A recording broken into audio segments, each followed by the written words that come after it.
Need to be in front of a grand jury. No justice. And now, America's #1 civil rights leader, the Reverend Al Sharpton. What's up, Rev? All right. All right, we are live. It's Friday, March the 21st. Women's History Month. Do you know what time it is? It's Al Sharpton's time. And for the next 3 hours, it's time to put aside your all pretenses, deception, denial, or fronting. The time has come to keep it real on Keeping It Real with Reverend Al Sharpton. A very good afternoon to you all across the country. And good morning to all of you listening on Sirius XM, Channel 126, The Urban View, where talk empowers and becomes action. I'm coming to you live from our National Action Network corporate headquarters in New York, and it is Friday, and you that are frequent listeners know it is always Exhale Friday on Fridays, where we encourage you to call in and talk about whatever is on your mind, whatever is in your heart. All you have to do is call us at 1-877 532-5797, 1-877-532-5797, or tweet us at twitter.com, the Rev Al, twitter.com, the Rev Al, the THE Rev Al. Or you that are watching us live stream can put your comments on the board, and I'll read as many of them as I can get to. And I see you already on the live stream. A lot of you. Deborah Mosley is on saying good morning, Reverend Sharpton, and Kenneth Graham is saying the same thing, and Nikita White says, yes, Al Sharpton, tell the truth. All right, I see you. And we're going to be taking calls the whole 3 hours. So much to exhale about this week. I mean, it's hard to even pinpoint what you wanna consider exhaling on. You know, I did something here in the office at Nan Corporate this afternoon that I don't get to do because I'm in meetings a lot. In between meetings, I watched the half hour of President Donald Trump's press conference in the Oval Office. And he was trying to dig his way out of the reports that came from some insiders in his administration that had said that Elon Musk was going to the Pentagon to be briefed on China and intelligence on China in preparation for whatever may in the future come about. And right away, people started attacking it, saying, wait a minute, Musk has a lot of business in China. China has built an electric car that is better than his.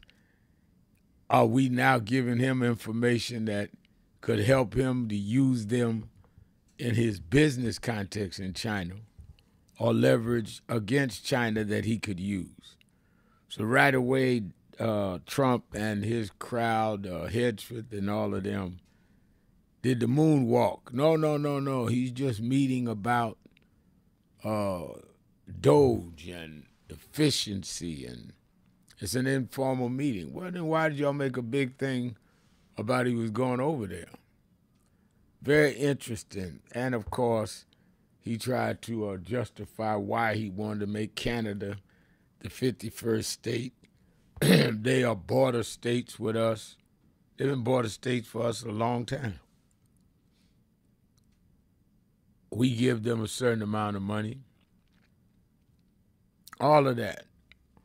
But then the thing that really caught my eye and is when they got into this whole back and forward with he and the judge, he and his administration, and the judge that is demanding to tell them when he made the order that they could not bring these Venezuelans to El Salvador to jail under the act, that's a 1798, I believe is the year, but certainly an 18th century act, that he could not bring them there.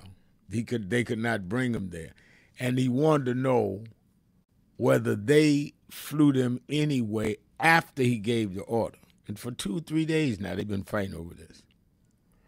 And Trump was trying to have it both ways. Well, the judge should not be able to overrule a president, but we didn't disobey the order. Well, first of all, there's a little thing President Trump called balance of power. You have the executive branch, which is you and all the departments. You have the legislative branch, which is the U.S. Senate and the House of Representatives. And you have the judicial branch, which is the judges from the Supreme Court down to the federal, down to the state, down to municipal or city. So if the judicial branch, and this is a federal judge, I believe he's the head federal judge in that area, says you cannot transport these people, and if they're already in the air, turn around, and you disobeyed it, yes, he has the right to do. He's not overruling the president. He's ruling that with lack of evidence that these people were, in fact, Venezuelan gang criminals, since they had no criminal record here. He's doing what you're supposed to do. Due process, they call it. It's interesting that the president calls every accusation, every indictment, every charge against him political, but everybody that his team hits is justified. And so in that press conference, he defends his position that the judge shouldn't be interfering. If a person is being transported out of the country that has the legal right to be here and that is being deemed a gang murderer, and he is not that, he has no recourse in this country but to have the courts protect his rights. I have no idea, none, whether all of them or any of them are Venezuelan gangbangers or murderers. But neither does Trump. They're just snatching up people so they can play to their crowd. We told you we was going to throw people out the country. If they weren't just snatching up people, then why can't you deliver the paperwork or the evidence to a federal judge on this is why we know who they are? I mean, he playing the game of mirrors with us. Why, they took Jackie Robinson down from the Department of Defense's social media. Then they say it was a mistake and put it back up. Took down some others. Took down Tuskegee Airmen. They know exactly what they're doing. They're playing to their base. When he talks about banning people from coming in the country, look at the countries they've been banning. Mostly all of them in Africa and the Caribbean. So I guess people in Europe don't commit crimes. Or Canada. All the crime in the world is done in Africa and the Caribbean. And all of you black men that said Democrats are not doing anything, therefore you are going to vote for Trump. Well, in the first 2 months of his election, he's ended diversity, equity, and inclusion. He has impaired voting rights. He has absolutely caused financial hysteria by this whole idea of giving a tax cut to the billionaires and zillionaires, and they may have to deal with Social Security in order to balance the budget to give that tax cut. And he has, of course, dealt a real blow by saying we're going to disband the Department of Education and let the states decide education. So we going back to pre-1954 Brown versus the Board of Education, where it's up to the states to decide education. Now, for you that are older and remember when Governor George Wallace of Alabama stood in the door to block those black students from coming to school, that would have been a state decision. That's what states decide. If they had not been protected by federal law, Brown versus Board of Education, those black students, Charlene Hunter and them, would not have been able to go to school. That's what states are making the decision rather than National Education Department. It's called states' rights. They had a dispute called the Civil War. Y'all remember reading about that, where the states' rights folk fought the Union, national government. And we right back there. And we need to be clear that states' rights gives us no protection. You're at the whim of the states, and they will practice what they can. All right, it's Exhale Friday, whatever's in your heart, whatever's on your mind. Call me at 1-877-532-5797, 1-877-532-5797, or you can watch us right now at nationalactionnetwork.net and put in our page that whatever message you want, and I'll try to read as many as I can off of our page. Let's take a break, be right back. Keeping it real. Sharpton, be right back.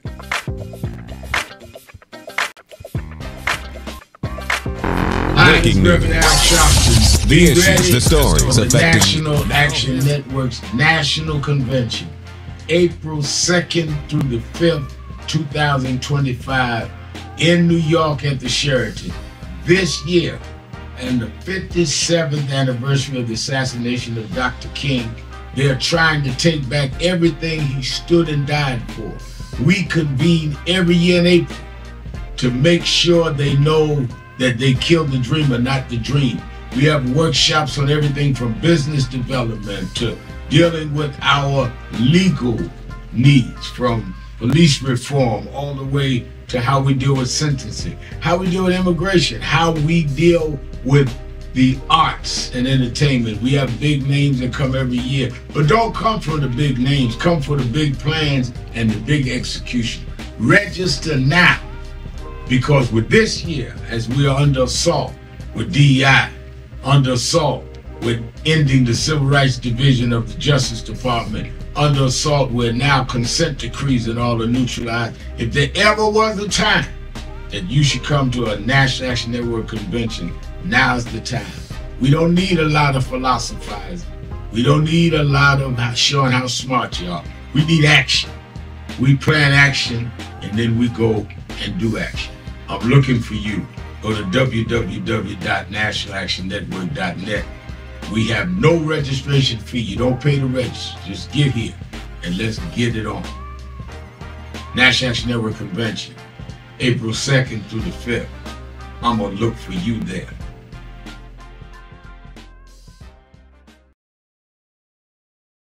So who is Al Sharpton anyway? Who is this 33-year-old preacher without a church? A number of black New Yorkers as well. He is little more than a pudgy exhibitionist who can be counted on to show up, bullhorn in hand, at every racial incident.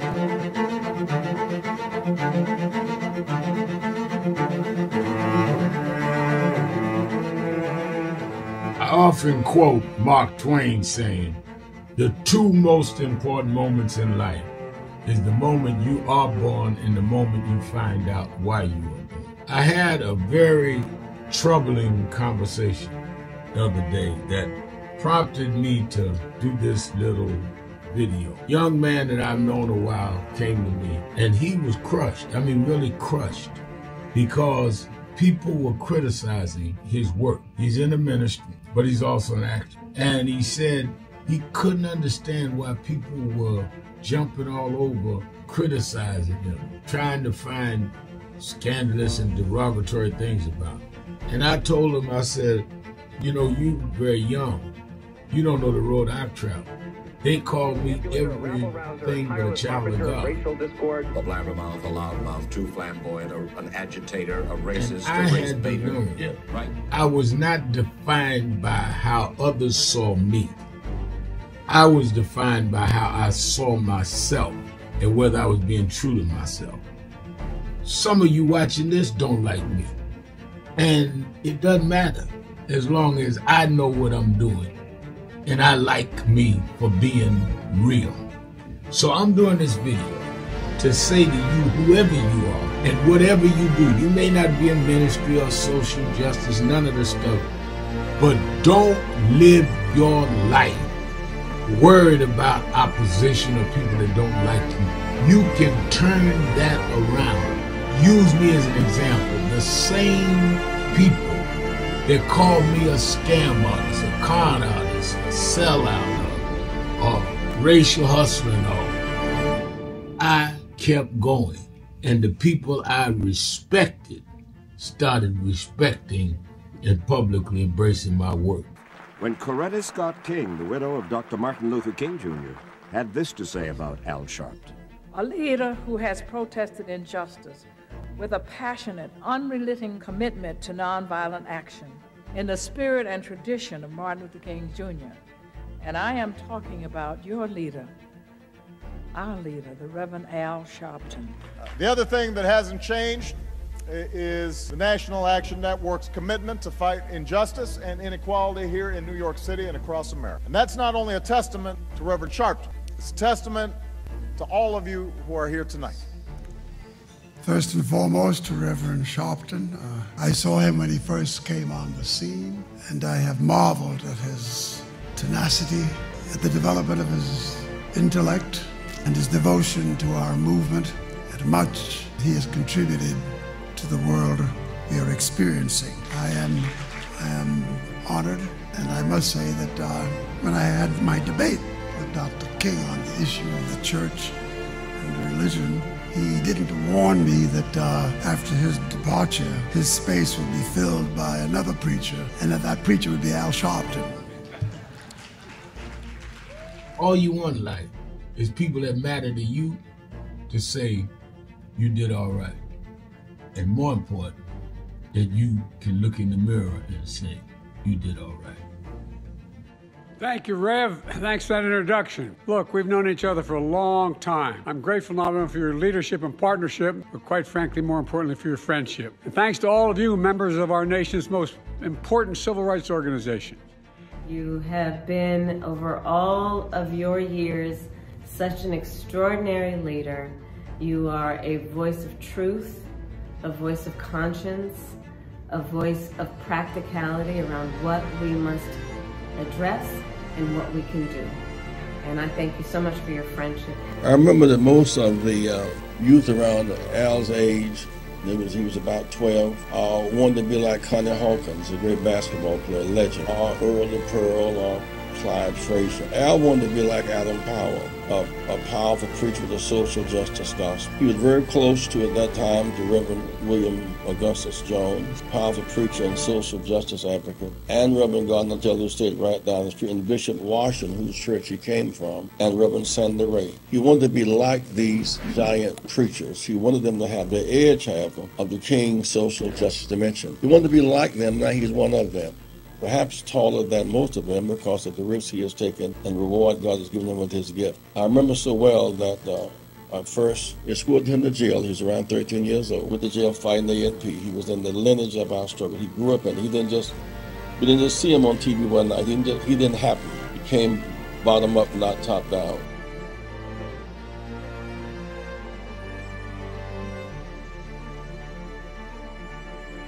Thank you for joining us for Weekdays Live with Reverend Al Sharpton. Take the time to share this broadcast right now. Tell your friends it's time to keep it real with Reverend Al. Comment your questions now in the chat or call Reverend Al Sharpton directly on air at 877-532-5797. Now stay tuned for Reverend Al. This is Reverend Al Sharpton. As you watch the broadcast, support National Action Network. Go to www.nationalactionnetwork.net and be involved. You can join, take your membership right online, www.nationalactionnetwork.net. Getting ready to start the program, but we need you to be part of the movement.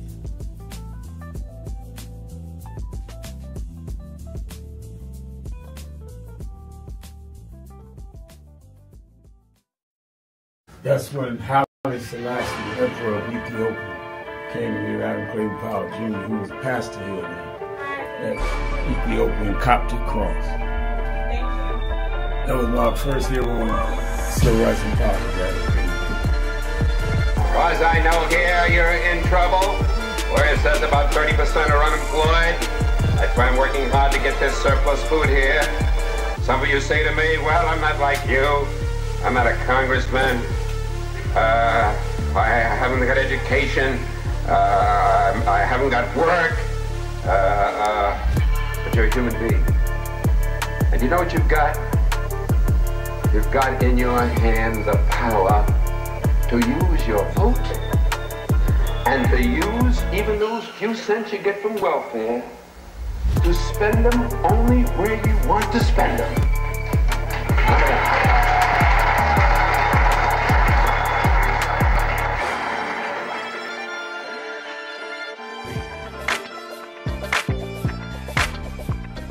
It's XL Friday, whatever's on your mind, whatever's in your heart, 1-877-532-5797. And I want you to express yourself. And I want to hear what you have to say. And you can go on www.nationalactionnetwork.net and you can put your comments on and I'll read some of it. Let me say by way of announcements, don't forget to watch Politics Nation with Al Sharpton. I'm live tomorrow at 5 p.m. Saturday and again Sunday. And we've got a lot coming at you this weekend because a lot came at us Among my guests are going to be members of Congress to talk about what are they going to do now that the Republican stopgap bill is going through. They're going to have to go back to the same place in September. Some are mad, angry with Schumer, some are not. But what does this mean, and where do we go from here? Then we have the National Education Department being disbanded by Trump. I'm going to have the head of the National Education Association, the largest teachers union in the country, Becky Pringle.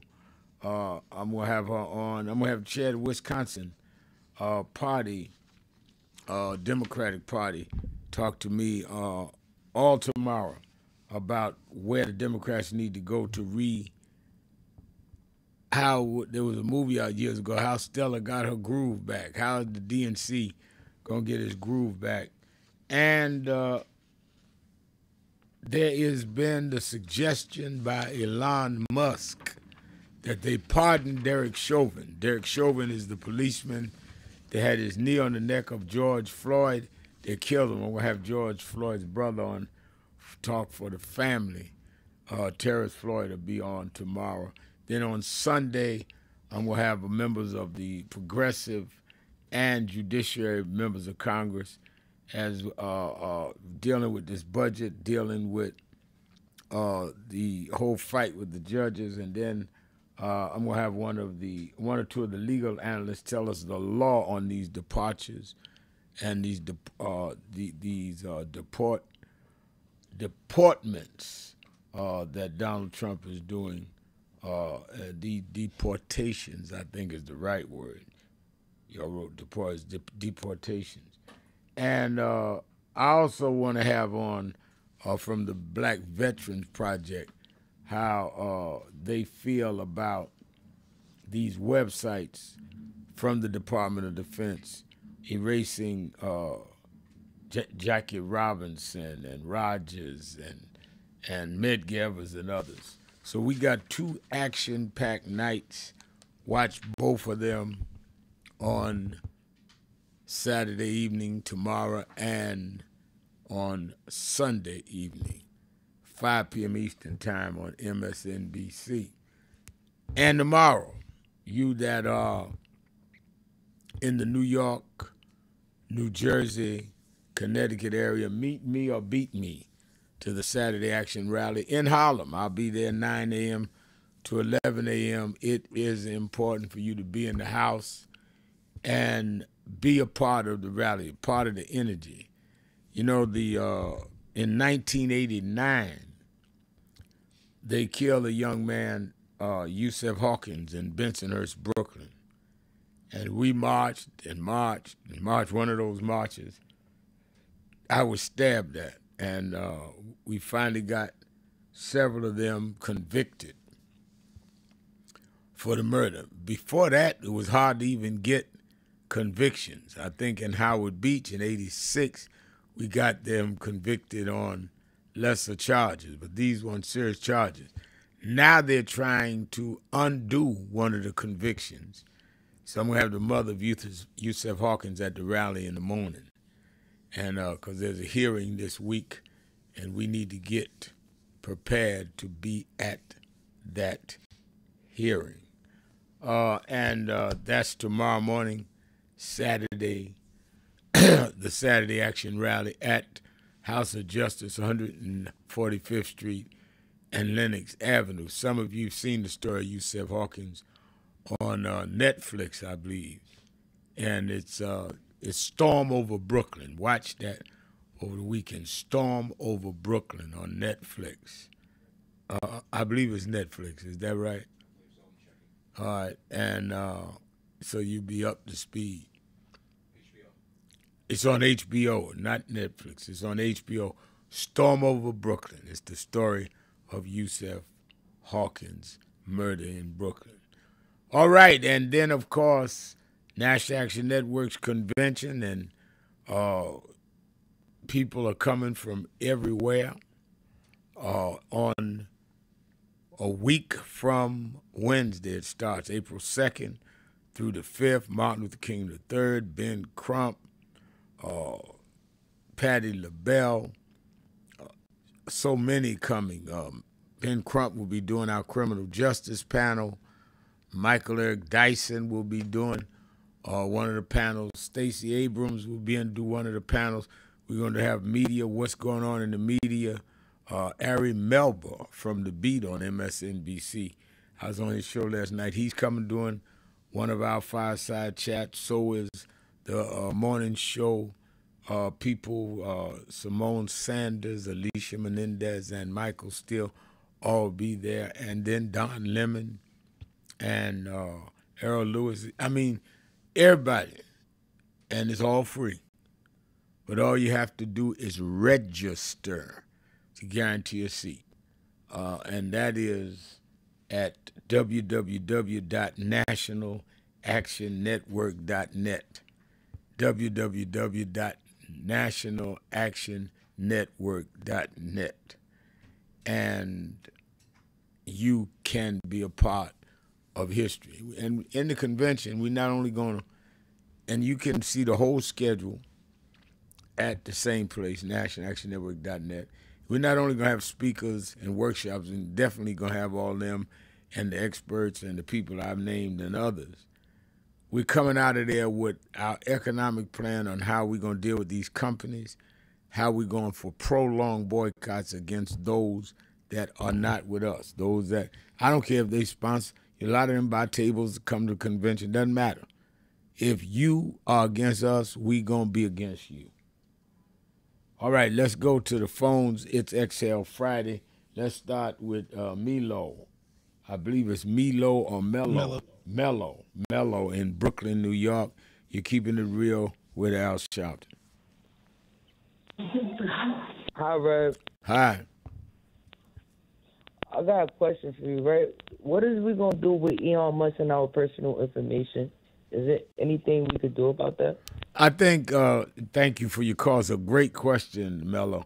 I think that we've got to directly go and sue or bring a lawsuit against him and those that appointed him, and have them have to reveal in court what was the reason he got our personal information, how much of it did he get, and what's the intent. I mean, all of that I want to bring up to the legal panel with Ben Crump at our convention of, I mean, how do we just let this stuff go? I think it's a very important question, and we definitely going to deal with that and come out of there with a strategy. It's one thing for people to just get mad and say, we need to do so-and-so. That's why when we started this organization 34 years ago, I called it the National Action Network. We're going to do what we say, action, not just woof, sell woof tickets. We'll be right back, keeping it real. Exhale Friday, keeping it real. Shopton, be right back. If you need up to $3,000, go to WeFixMoney.com. The more you grind, the more you realize that people look and behave exactly like the choices they make every day. Whatever your choices are, how you eat, how you exercise, how you handle your temperament, how you handle challenges, whether you're disciplined, all of that is reflected in how you appear and how you behave every day. Your daily choices. That's why no matter where I am and no matter how much I have to do, I stay on my grind, working out, watching my diet, and trying to deal with my temperament, because my behavior is a reflection of my choices that I make every day. And I don't worry about people being in opposition. People that oppose you are the ones that believe in your power and your potential more than anyone. If they would oppose something that didn't have some force and power with it. So make your daily choices carefully and be very loyal and committed to the choices you make.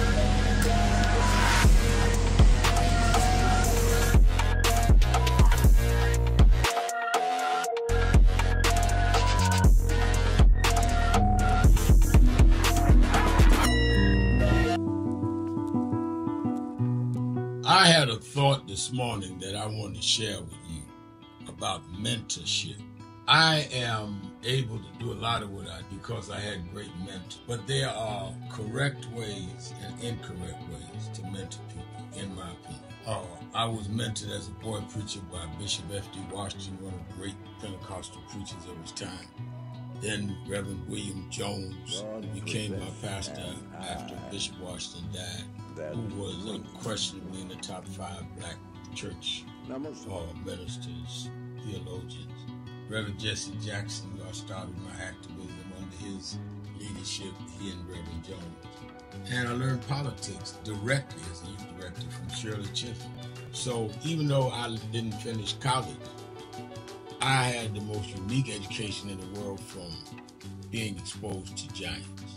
But the one thing I learned is as I grew older and people started coming younger than me and wanted me to teach and mentor them, the magic of the mentors I had is they did not want me to be their clone.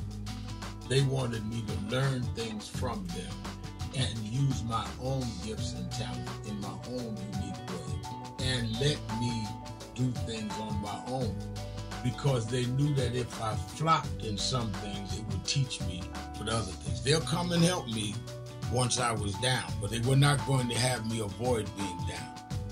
And they were not going to impose themselves on me. Why am I saying that? Because too many mentors want clones, and too many mentees want their mentors to put them on a pedestal. Oh, so-and-so didn't do this for me. Oh, so-and-so didn't open doors for me.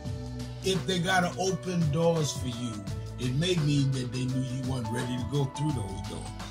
Their job is to prepare you. Your job is to develop your own skills, your own unique ways. And I don't care if it's my daughters, who both have come into their home, or anyone else. I'm not a talent agent. I did not form National Action Network to give people their step up. I formed it to fight for justice for everybody. If talented people get in, it's my job to invest and give them a platform. It's their job to get on the platform and perform and show their ability. Sitting with me today in the office as I talk about is one of my mentees, Reverend Stephen Marshall.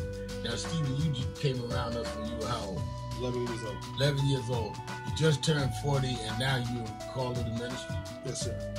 And what do you do in National Action Network? I help formulate policies, lead in various regions, but most importantly, I senior advisor to you on all things from social justice strategies, politics, intergovernmental affairs, you name it, community organizing, all of that stuff. And I could go through scores of others. My daughters started Huddle. They got Huddles now, which is for young people to meet once a week all over the country. I just saw the video from the Las Vegas National Action Network chapter. Now, when you decided to preach, did I ever tell you to become a preacher? Not one time. Who called you to preach? The Lord. All right. And did I say go to this school or that school? No, sir. Did I open this door, that door? Did I tell you be ready when the doors open? Always be ready and prepared. And that's what I'm saying.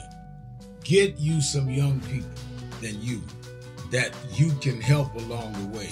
But don't be their talent agent. Their talent must speak for themselves. And anybody that grumbles with you about so-and-so didn't do something for them, maybe it's because they didn't feel you were ready, or that they felt if they did it, you wouldn't do it on your own. But we all don't live forever. I want the next generation to speak of me, of National Action Network, and others, the way I speak of Reverend Jones and Bishop Washington and Shirley Chisholm and Reverend Jackson. But I just don't want young people to feel that somebody ought to give them the reins of leadership or give them the reins of business or whatever it is you're in. You need to learn from their journey, get the pearls of wisdom from them, but don't have them do for you, because then it means you can't do it for yourself.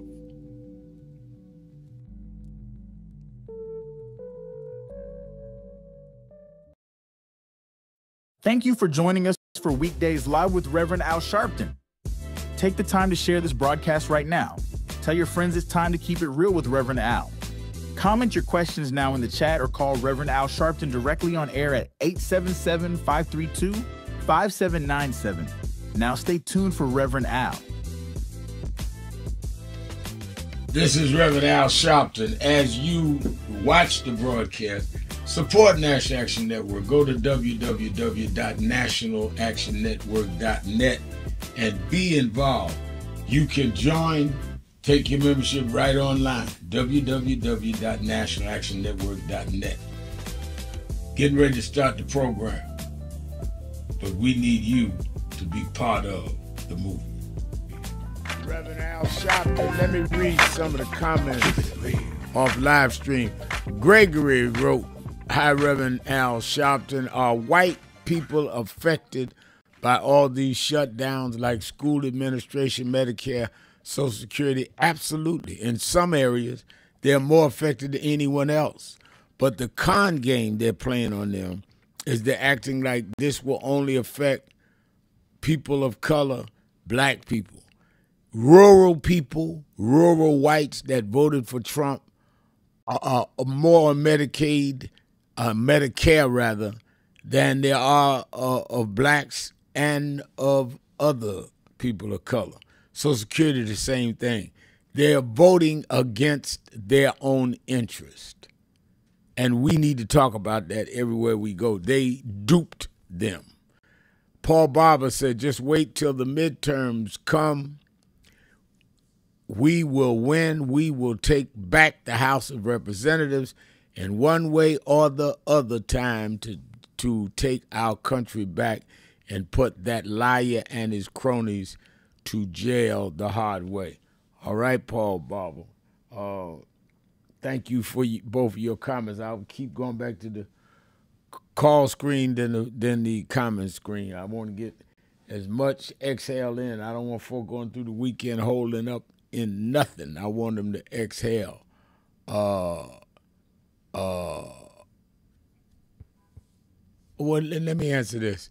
Cordell McMillan says, Reverend Al Sharpton, why do you continue to appear on Morning Joe show when Joe Scarborough bowed down to 47, meaning when he met with Trump? Well, first of all, any host has the right to meet with whoever they want, and if I disagree, I will say that. But what is gained by us not using the media to get our message across? To explain to me what benefit that would be if I say I'm not going. It's not like they're going off the air. Just like people come on my show may not agree with me. So I'm going to keep doing everybody's show, whether I agree with them or not. Most things, Joe Scarborough and I used to disagree on. A lot of things we've agreed on. A couple of things we disagree on. And we talk about all of that. But he has an audience, a huge audience. I have a good audience on the weekends. I do Morning Joe a couple of days a week. And I do Nicole Wallace. I did Ari Melvin last night. I do not give a litmus test to go on a show. So I hope you understand that, Cordell. Let's go to RT in St. Louis. Or Cordell, you're on. I'm sorry, RT. I'm still with Cordell. RT from St. Louis. You're keeping it real with Al Sharpton. Yes, sir. Good afternoon, Brother Sharpton. Good afternoon. I have a comment and a question for Trump supporters. The comment is that while Trump is on a rampage to get rid of anything that deals with race, gender, and diversity, he just bought back into the Oval Office just 2 months ago. He just bought back in the portrait of Andrew Jackson. That's and in correct. case people don't know the history of right, Reverend Sharpton. Just in case people don't know the history of Andrew Jackson, not only did Andrew Jackson own hundreds of slaves, but Andrew Jackson is the one who signed the Indian Removal Act of 1830, which forced tens of thousands of Indians to walk from the fertile southeast lands of the United States onto Indian reservations in Oklahoma, where up to 6,000 of them died during that long walk. And so so Trump has a portrait of this racist in the Oval Office. Well, And let me add to is that. this. Let me add to that, and you can go to your last point. Not only did Andrew Jackson own slaves, do the Indian Removal Act, he appointed to the Supreme Court, his nominee to the Supreme Court was Judge Roger Taney, who became the Chief Justice who decided the case on the Dred Scott decision that blacks had no rights that whites were bound to respect. Roger Taney was put on the Supreme Court by Andrew Jackson. Donald Trump put Andrew Jackson's portrait in the Oval Office last time. It was taken out by Biden. He brought it back and put it in again. Go ahead with your next point.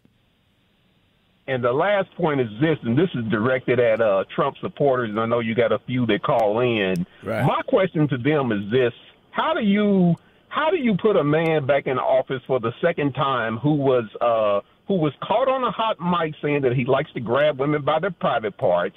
He was convicted in civil court of sexually assaulting a woman in the New York City department store dressing room. He was convicted of and received 34 felonies in the Stormy Daniels hush money trial, and he was found guilty of artificially of raising the value of his properties in New York, where he had to pay millions, hundreds of millions of dollars fine for that.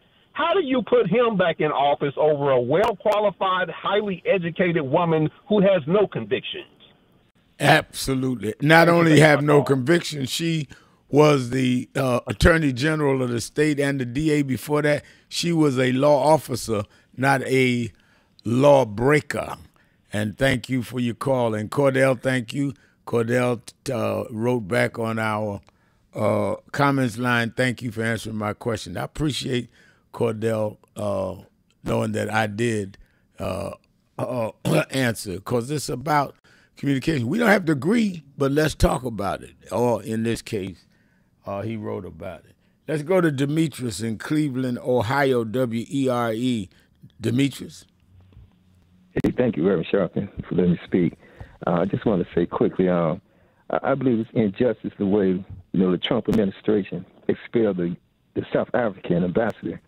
Just because South Africa wouldn't bend to the whims of the administration when it comes to providing upward mobility for the South African people, putting in policies similar to the DEI program here, because he only was speaking of the truth of how the United States at the time, the Trump administration, trying to dominate the world, and to expel him because of their political beliefs, the Trump administration, they're showing injustice and they're showing how the administration wanted to dominate South African affairs. South Africa is an independent country, same way Canada is an independent country. I don't understand how Trump and his administration have the belief that they can dominate Canada when Canada fought for their independence from England and France, just like the United States. The United States have no claim to that country. And also, when it comes to Musk going to speak to the Chinese through the Pentagon, he have no credentials to do that. It just can be for his own business interests, And to me, risking American lives, jeopardizing lives in case a conflict does arise with China is detrimental, to Americans, because we'd be losing our lives, for a business interest. So I believe, and he don't have the credentials, he don't have the understanding of foreign policy, so he shouldn't have no type of intercourse with China, period. And also, it's really upset me going back to the immigrants who were sent to Costa Rica. To me, it's similar to the same things that happened during World War II. To me, they were sent to a concentration camp just like the Jews was, and some of the Gypsies was, and some of the handicapped. They sent there to a foreign country. They're away from their family. Some of them, they haven't been convicted of any crimes in the United States. So I see this administration is similar to the same regime what was in Germany, what was in Italy, what was in Japan. That's why it is, to me, it's no controversy in comparing those same type of governments.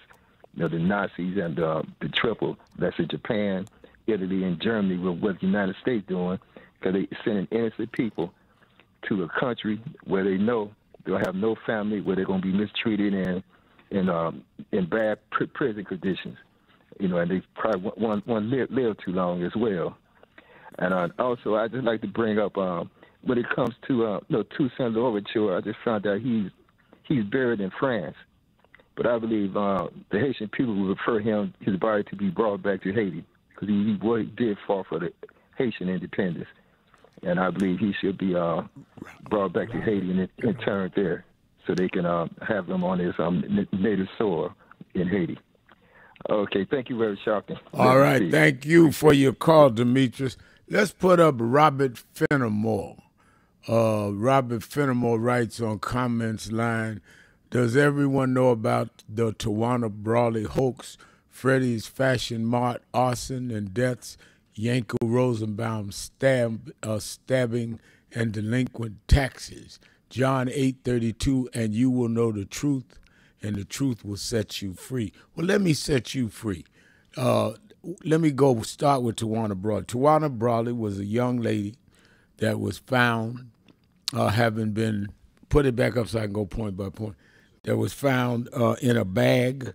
She said that she had been violated by some law enforcement. Her mother backed her up.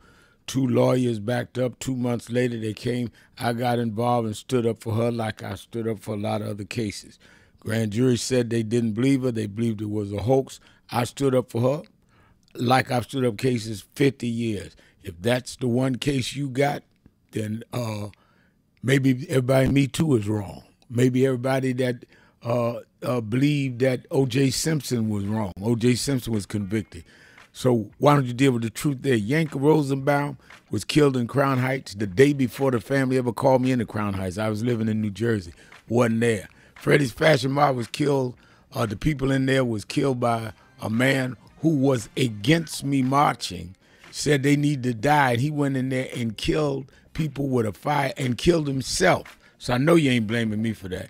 And delinquent taxes, yeah, about 10 years ago I got delinquent taxes, paid every dime. How's your taxes doing, Robert? You shall know the truth, and the truth will set you free. Y'all write the wrong host. I can take anything you want to ask. The question is, can you take the answer? Keeping it real, that's what I do. Sharpton, that's my name. Be right Thank you back. for joining us for Weekdays Live with Reverend Al Sharpton. Breaking Take the time news. to share this broadcast right now. Tell your friends it's time to keep it real with Reverend Al. Comment your questions now in the chat or call Reverend Al Sharpton directly on air at 877-532-5797. Now stay tuned for Reverend Al. This is Reverend Al Sharpton. As you watch the broadcast, support National Action Network. Go to www.nationalactionnetwork.net and be involved. You can join, take your membership right online, www.nationalactionnetwork.net. Getting ready to start the program, but we need you to be part of the movement.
beyond law. I love you beyond life and see the ways that God has brought you over. Anybody?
Gift of $500. So God bless you.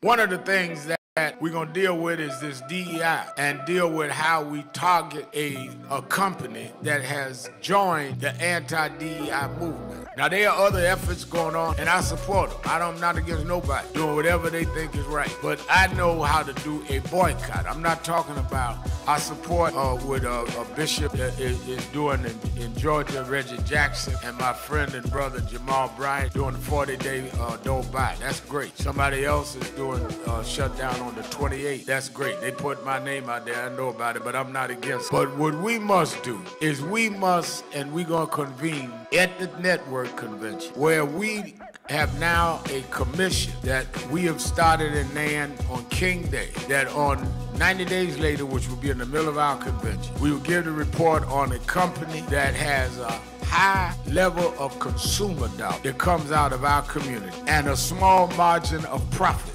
We know then that we can take a real impact because he cannot have his margin of profit turn into a loss and sustain itself. The other thing we're going to do is we're going to announce we're going to buy some stock in some of these companies and go to the stockholders meeting. So all of y'all here today, I'm going to buy some shares and we go into the stockholders meeting and stand up in the meeting and say, how do you sell in our community, but you won't give contracts to our people? You won't hire our people.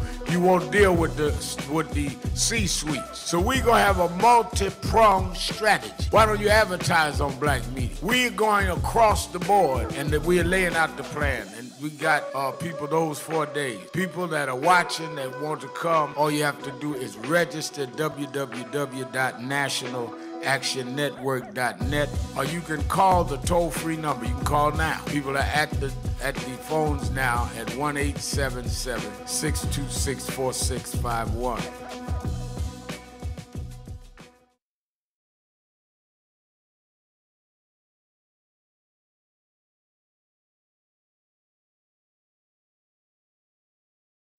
That's when Haile Selassie, Emperor of Ethiopia, came to me, Adam Clayton Powell Jr., who was pastor here now, at Ethiopian Coptic Cross.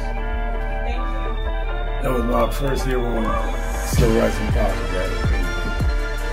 As far as I know here, you're in trouble, where it says about 30% are unemployed. That's why I'm working hard to get this surplus food here. Some of you say to me, well, I'm not like you. I'm not a congressman. I haven't got education. I haven't got work. But you're a human being. And you know what you've got? You've got in your hand the power to use your vote and to use even those few cents you get from welfare to spend them only where you want to spend them.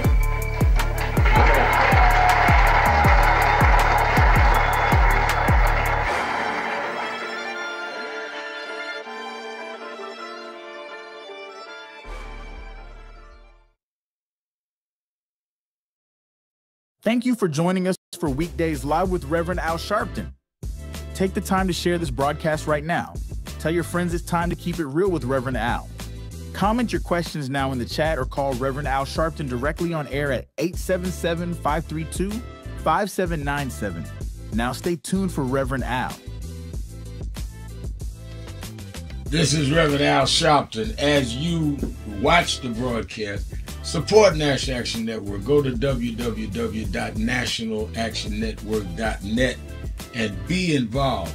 You can join, take your membership right online, www.nationalactionnetwork.net. Getting ready to start the program, but we need you to be part of the movement.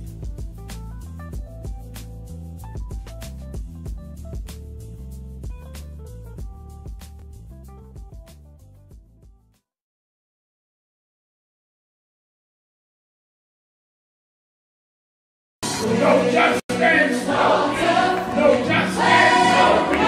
No justice! What do we want? What do we want? We are the sons and the daughters. We gotta stand up and make it loud. Just like our God told the Pharaoh, let my people go, go. We are a new generation from the ones who have come before. He's calling us into freedom. Let my people go, go.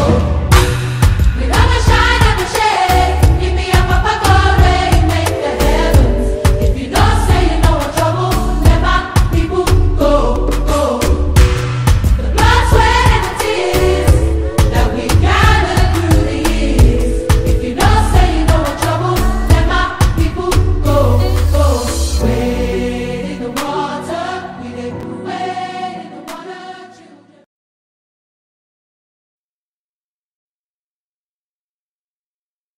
Friday with the world's civil rights leader, the Reverend Al Sharpton. All right, you're live, Rev. Keeping it real, keeping it real. I am your host, Reverend Al Sharpton, and we're live on this Exhale Friday. Don't forget tomorrow, Saturday and Sunday, 5 p.m. Eastern Time. Watch Politics Nation with Al Sharpton live at 5 p.m. Eastern Time on MSNBC. And as I said, both nights I have members of Congress and, of course, experts about what is this whole Stop the Gap bill was about, what Schumer did, and where do we go now?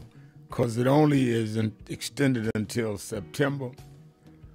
What are they going to do about Elon Musk and the whole question of closing down the Department of Education? And what will that mean disproportionately for the black community? Also going to have on George Floyd's brother, Terrence, to talk about Elon Musk saying that the killer of George Floyd should be pardoned. And I'm going to have on the head of National Education Association, Becky Pringle, largest teachers union in the country, talking about they are ending the Department of Education under Donald Trump. You don't want to miss either night, 5 p.m. Eastern Time on MSNBC.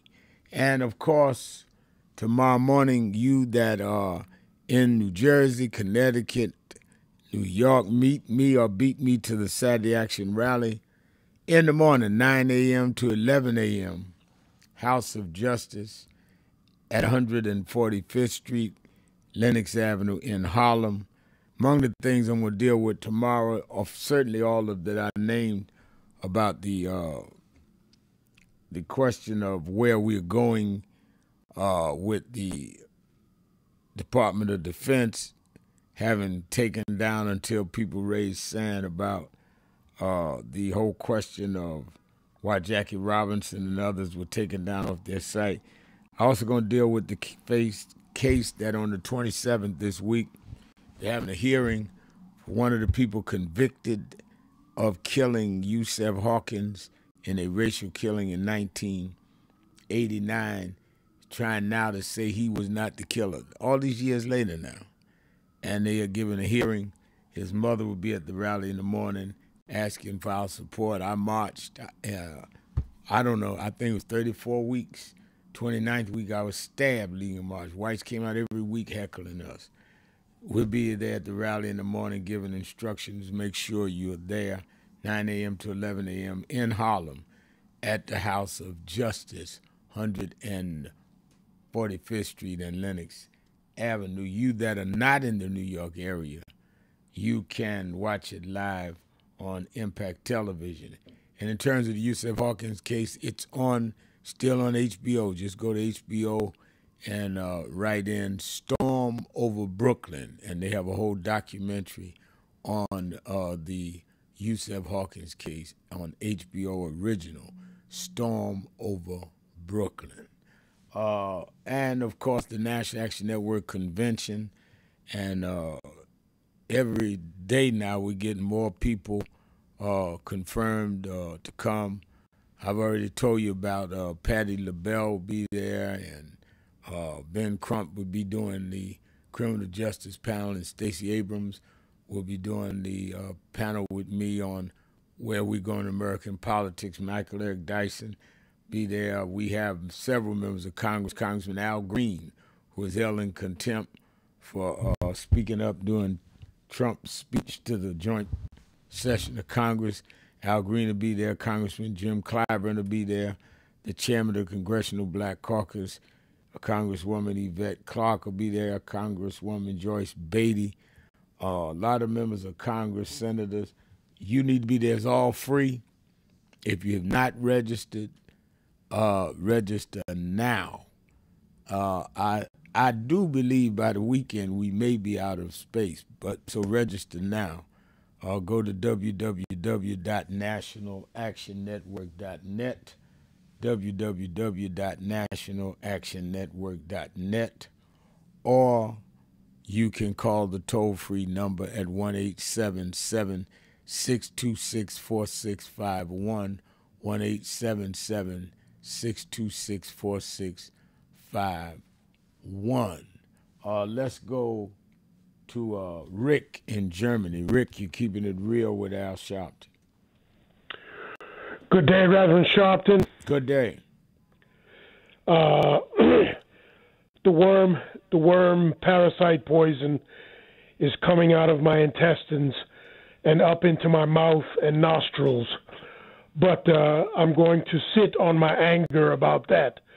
I am no violation to your FCC rules. You say we have the right to speak whatever's in our mind and heart, so long as we are respectful of the rules and regulations. And you, with the bully pulpit, have the right to dismiss whatever we say. Let me say this. Madam VP Harris has learned and is learning how American government works today after amendments and law have evolved over the past 200 years. I pray that the Secret Services and the CIA is able to protect her life up until 2028, should she choose to run again. Second, communications and education of the voting public has also evolved like lightning since the 1920s. Print, press, radio, television and cable, internet and internet radio that is trustworthy for the moment has evolved. Black America, you have power in the old world radio. The black poor, you must wake up and listen before you lose this power of National Negro Radio. I'm done, brother man. All right, thank you for your call. Let me go to Bishop Manny. Bishop Manny in Los Angeles, California. Yes, Reverend Al, Bishop Sherman Manning. I talked to you a few weeks ago about Hosea Williams and Jesse and all of that. I had Michael Jackson's lawyer, the one who beat all those cases, Tom Mesereau on my little podcast here in Los Angeles a couple of weeks ago.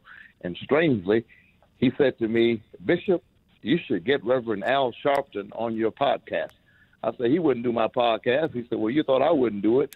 But if you did it, let me tell you what I'd like to talk about on the podcast. I'd like to talk about that letter you mentioned earlier, the Tawana Brawley, all of that stuff. And what I mean by that is, Reverend Al, I'm 51 now. Not that old, but old enough to remember when this country took you for a joke. Yep. When they thought you were just a loud mouth, a nobody. And I have watched God push you into your destiny to become the most respected civil rights leader in this country. I didn't call to preach, but I just want to say to you, I wish you would tell. I have one criticism of you, and that is you haven't told the story enough. These black boys, Reverend Sharpton, in these jails and prisons and coming out need to know what you had to go through to get to where you are right now. Well, Bishop, I appreciate what you're saying, and I will definitely do your podcast because you're right. People need to know when they see me on MSNBC now or doing what I do, what they went through. I mean, to accuse me of somebody getting killed that I wasn't even in the state, less known there, this Crown Heights lie, to accuse me of being able to convince somebody to go in a store, firebomb and kill people and himself. So I don't know what kind of magic I got can make somebody kill themselves. I mean, he's just ignorant. And to be mad at me for believing in a little girl and her mother and 2 lawyers. Right. And in terms of taxes, I'm on radio every day, 7 days a week. I'm on television, my show twice a week, and other shows twice.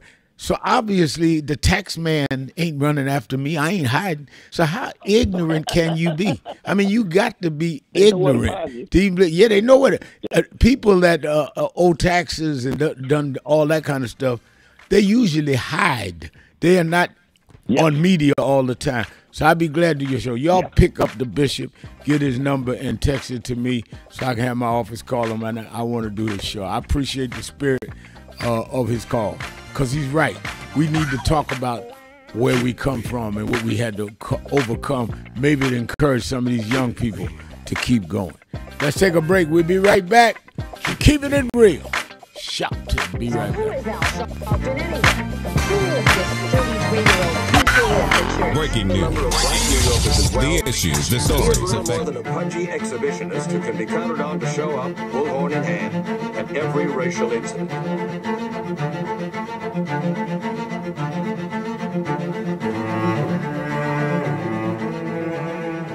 I often quote Mark Twain saying, the 2 most important moments in life is the moment you are born and the moment you find out why you are born. I had a very troubling conversation the other day that prompted me to do this little video. Young man that I've known a while came to me and he was crushed. I mean, really crushed because people were criticizing his work. He's in the ministry, but he's also an actor. And he said he couldn't understand why people were jumping all over, criticizing him, trying to find scandalous and derogatory things about him. And I told him, I said, you know, you very young. You don't know the road I've traveled.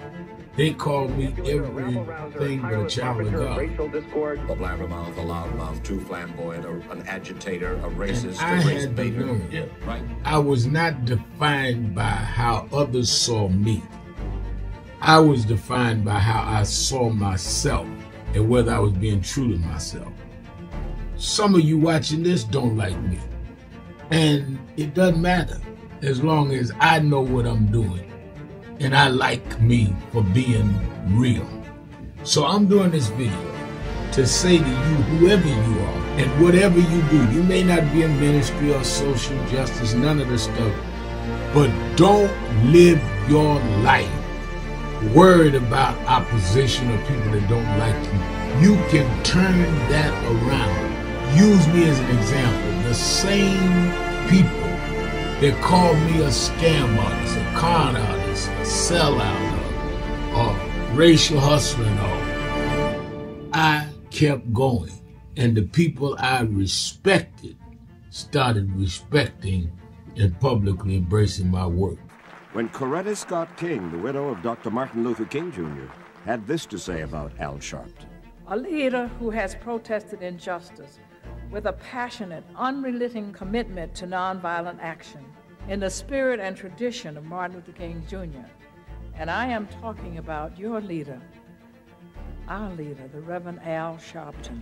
The other thing that hasn't changed is the National Action Network's commitment to fight injustice and inequality here in New York City and across America. And that's not only a testament to Reverend Sharpton, it's a testament to all of you who are here tonight. First and foremost, to Reverend Sharpton. I saw him when he first came on the scene, and I have marveled at his tenacity, at the development of his intellect, and his devotion to our movement, and much he has contributed to the world we are experiencing. I am honored, and I must say that when I had my debate with Dr. King on the issue of the church and religion, he didn't warn me that after his departure, his space would be filled by another preacher, and that preacher would be Al Sharpton. All you want in life is people that matter to you to say you did all right. And more important, that you can look in the mirror and say you did all right.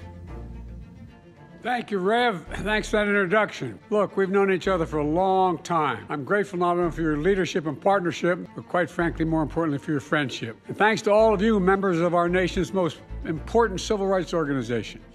You have been, over all of your years, such an extraordinary leader.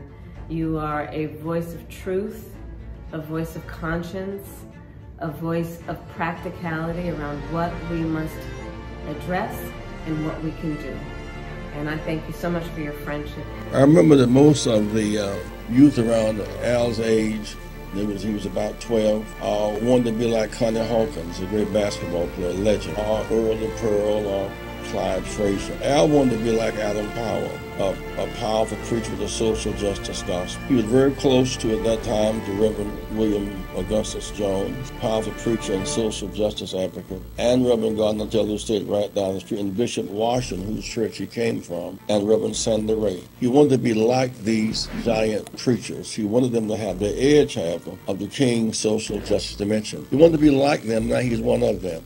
Perhaps taller than most of them because of the risks he has taken and the reward God has given him with his gift. I remember so well that I first escorted him to jail. He was around 13 years old, with the jail fighting the ANP. He was in the lineage of our struggle. He grew up in it. We didn't just see him on TV one night. He didn't happen. He came bottom up, not top down.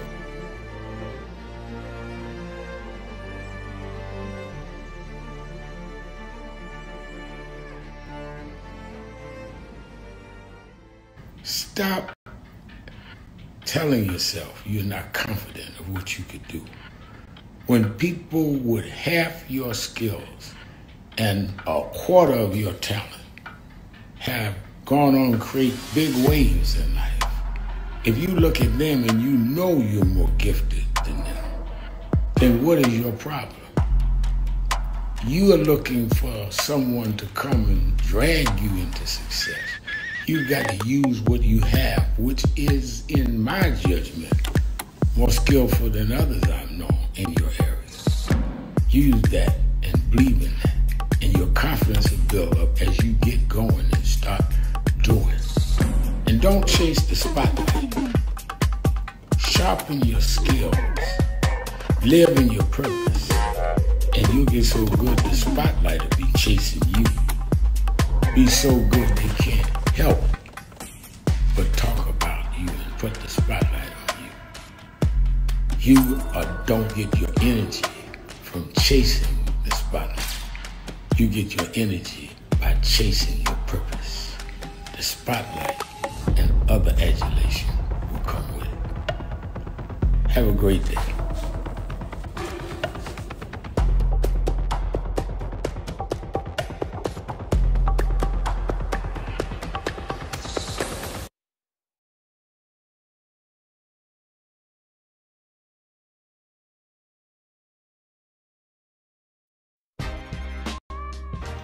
Hi, this is Reverend Al Sharpton. Be ready for the National Action Network's National Convention, April 2nd through the 5th, 2025, in New York at the Sheraton.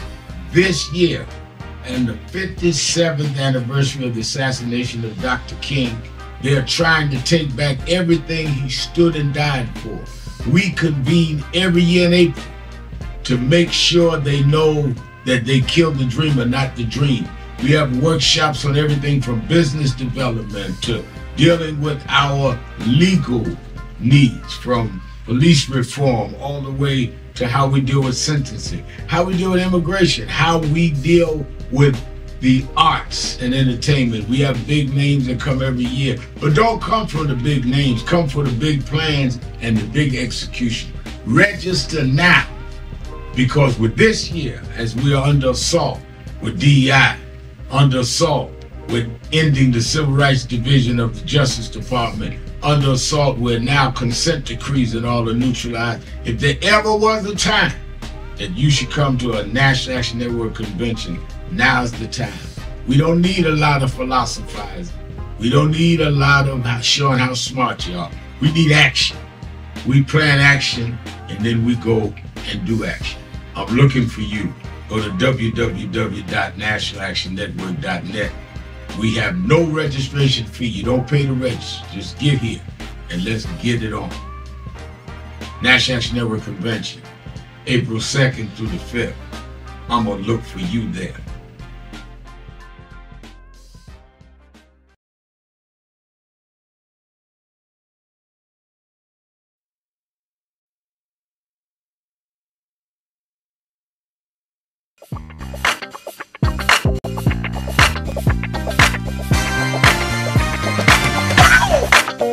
You're live, Rev. Keeping it real, keeping it real. I'm your host, Reverend Al Sharpton, 1-877-532-5797. Let's go back some comments. James Thomas says Donald Trump owes more taxes than anyone on this earth, but yet no one ain't saying nothing about that, though. And yet, again, don't let it get twisted. Whatever taxes I owed years ago, I paid. You know, they indicted Martin Luther King in the 50s for income tax. They went after Adam Clayton Powell. They always do that. If I owed some taxes, you better believe the 4 years Donald Trump was in, he'd have had them come after me. So don't waste your time on ignorance, James. But thank you for your writing.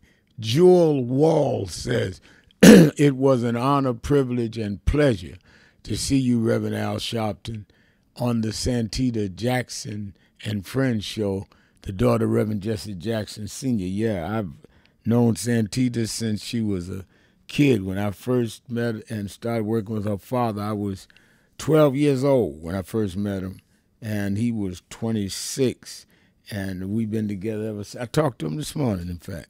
You know, he's got Parkinson's, sometimes hard to understand him, but I try to talk to him 3 or 4 days a week. Let's go back to the phones. Let's go to Tommy in Chicago. Tommy, you're keeping it real with Al Sharpton. Well, pleasant afternoon to you, Reverend Sharpton, and especially to your listening audience. You know, Reverend, normally I would say, here's your unauthorized edition of www.howdumbcanyoube. But, Rev, about right now, it's your authorized edition. Yeah. Because you can't make this stuff up. No, you can't. Rev, Rev, seriously, I kudos the bishop. Well, Rev, I've known you many a year, Rev, and I've heard you. I see you. I know personally, as you know, as anyone who has any sort of grasp for the welfare of a black man or woman who's in the public eye trying to do something correct, trying to do something right, how they will berate and lie and tear you down. And Lord have mercy if it turns out to be the truth. Mm-hmm. So we can just get past all of that and just get to the point of, you see, it's an amazing thing when you talk about, you know, Jesus and the Word of God, you know, because when you go to Galatians, it says he's talking to the disciples, but there's also a time where he's talking to the Pharisees and the Sadducees, and they're asking him to show him a sign, and he says to them, "Why would I do that? And you can't even discern these times." So you would think that at a moment like this, that these times would be the moment for especially ethnicity that seems to clearly be under attack for no reason. And when you look at these things, then you sit back and you look and you see, well, you cannot get an individual to understand that since you want to fly flags and be a Republican or a Democrat, this is the best thing that could ever happen for the Democrats. All they really got to do is sit back and just shut up. Mm-hmm. It's like they don't even understand how to play poker. Just be quiet. Right. Break out some of Nancy Pelosi's tapes.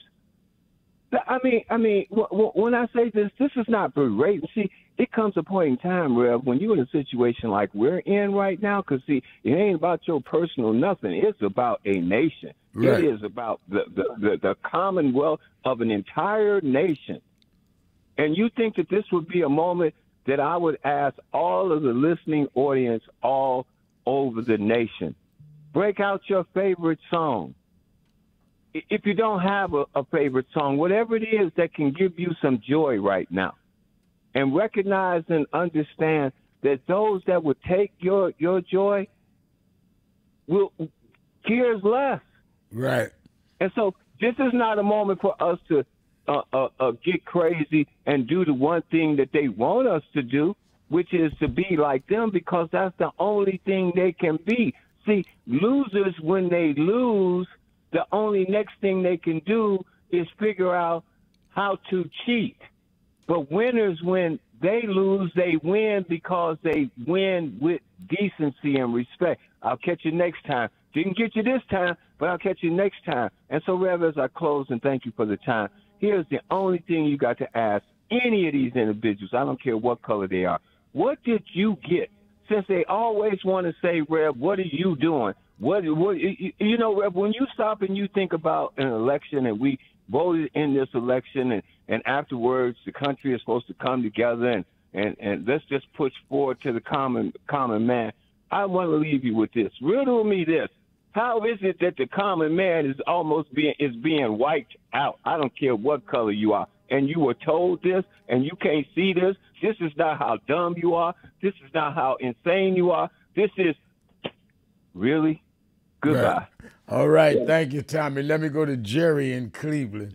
Jerry, you're keeping it real with Al Sharpton on Exhale Friday. How are you doing? I'm doing well. I guess I don't need to say anything because that guy kind of stole my thunder.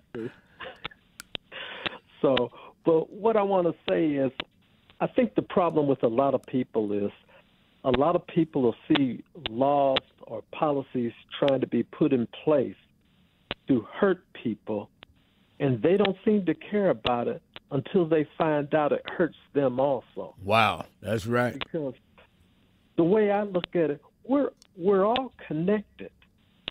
And to be honest with you, although they're attacking blacks, it's rich against poor just as much.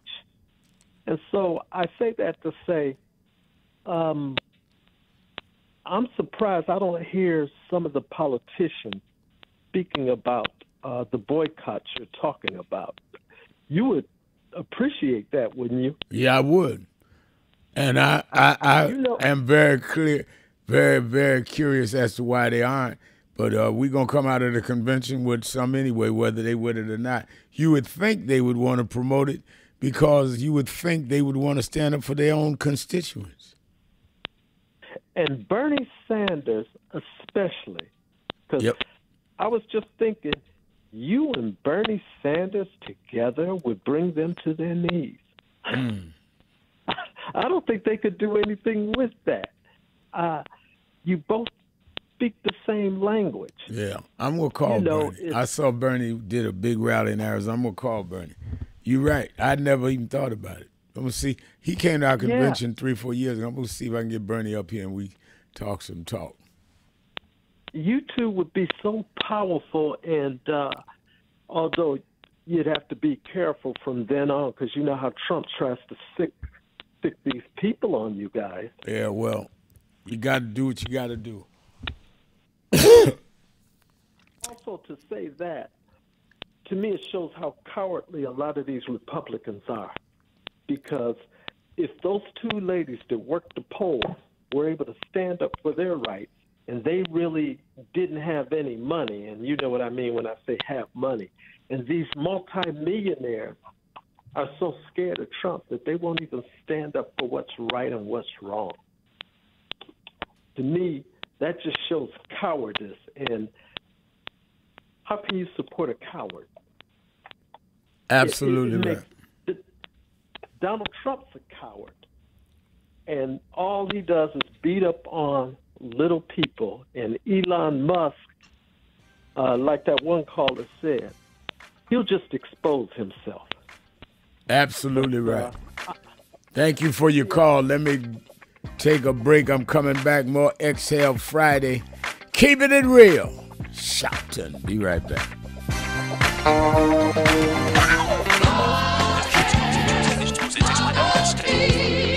He has set me free. God has smiled on me. He's been good to me. Let me tell you, God has smiled on me. He has set me free. God has smiled on me. He's so good to me. Let me tell you, God has smiled on me. Sometimes He has set me free. I feel so good. God has smiled on me. Oh yeah. Good to me. One more time. God has smiled on me. Every day of my life, I feel it. You give me strength and energy. Help me to sing. He's been good to me. Oh yeah. This is Reverend Al Sharpton of Brooklyn, New York.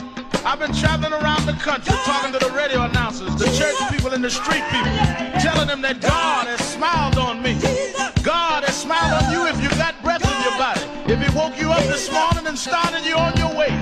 But I want to tell you some stories of people that God smiled on. We know the story of Dr. Martin Luther King, how he started way back in Montgomery, Alabama in 1955, trying just to get dignity, trying to get respect. And he went all the way to the mountaintop. But he didn't forget about the brothers in the valley. He didn't forget about those trapped in the alley. And I hear Brother Martin King say, God has smiled on me. He's been good to me. Let me tell you, God has smiled on me. It's been so good to me. Then I see as Dr. King went on, another man stepping to the forefront by the name of John F. Kennedy, who rose up and said, let's not stand back. Let's not wait for a handout. Let's wait for a way out. He said, ask not what your country can do for you, but what you can do for your country. He said, don't us gravel and don't us moan, because God can smile on us. Let me say it. God has smiled on me. He has set me free. Let me say it. God has smiled on me. One more time. I want to say real song. I say God has smiled on me. He has set me free. God has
And she said, son, even though we don't have much, we don't need relief. All we need is belief. And she said, he didn't tell you no lie, because the Lord will take care of you. God sits high, but he looks down low. And every time you get discouraged, every time you're burdened down, all you have to do is think of the things that God made a way for you and look toward the heavens. Lift your eyes to the hills and say, God, God, God, don't smile on me. Now then, the God has smiled on me. He has set me free. God has smiled on me. That has been so good to me. Yes, he has. I say, God smiled on me. He has set me free. And I know all over the country, smile on me. We need jobs. We need a way to make it. We need help. We need jobs. We need a way to make some money to feed our families and raise our bread. We need a way to survive, so we don't need crime as a survival kit.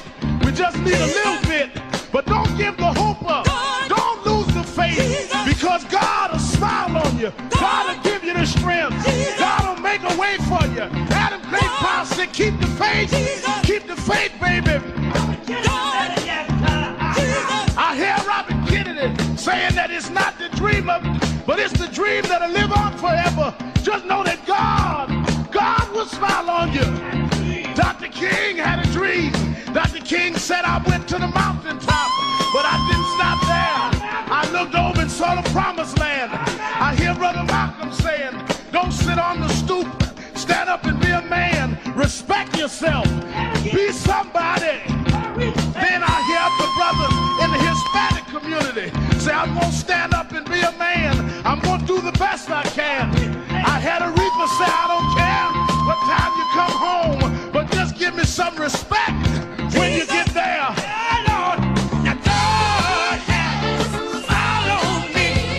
He has set me free.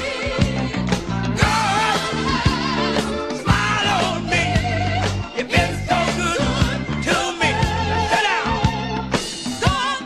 And as we move on in history, let us remember that if we look to God, God has the answer to all of our problems. God is still the same God he was years ago, and we can still make it. We can still hold on like Frederick Douglass did. We can still keep him on like Martin Luther King did. We can still ride on the way everyone that made it did. They didn't have much, but they had a whole lot of faith. They didn't have money, but they had a lot of determination. We know that God will look out for his children, that God will make a way out of no way if you just keep the faith and refuse to lose. And God will make a way, because God's children don't have color. God's children just have will. And I can still hear somewhere in my mind James Brown say, God, I'm your host, Reverend Al Sharpton. Let's read some more of the comments.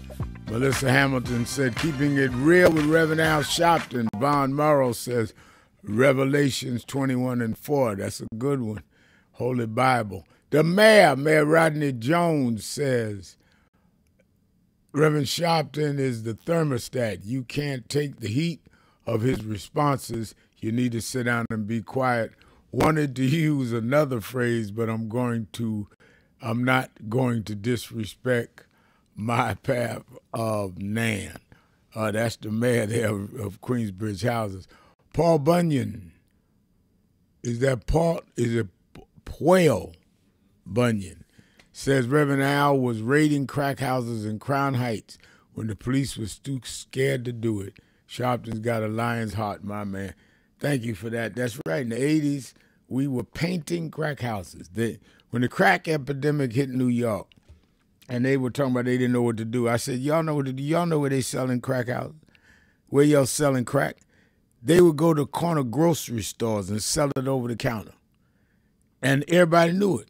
And everybody in my youth group knew it. So we started saying to reporters, meet us on the corner of Saratoga and Livonia in Brownsville. One of my youth would walk half a block with one reporter, put $5 on the counter, $10 on the counter. The guy in the grocery store would give him crack. Then he'd walk back to us. I said, now, are they selling crack there? The reporter told other reporters, yeah, they ain't lying. Then we'd march everybody down there and paint red X's, exposing them. And any of them could have shot, killed us. So, I mean, I've been doing this a long time. Have I made some mistakes? Yes. But I corrected my mistakes. That's why I'm still here. God, I believe, will bless you if you're faithful over a few things.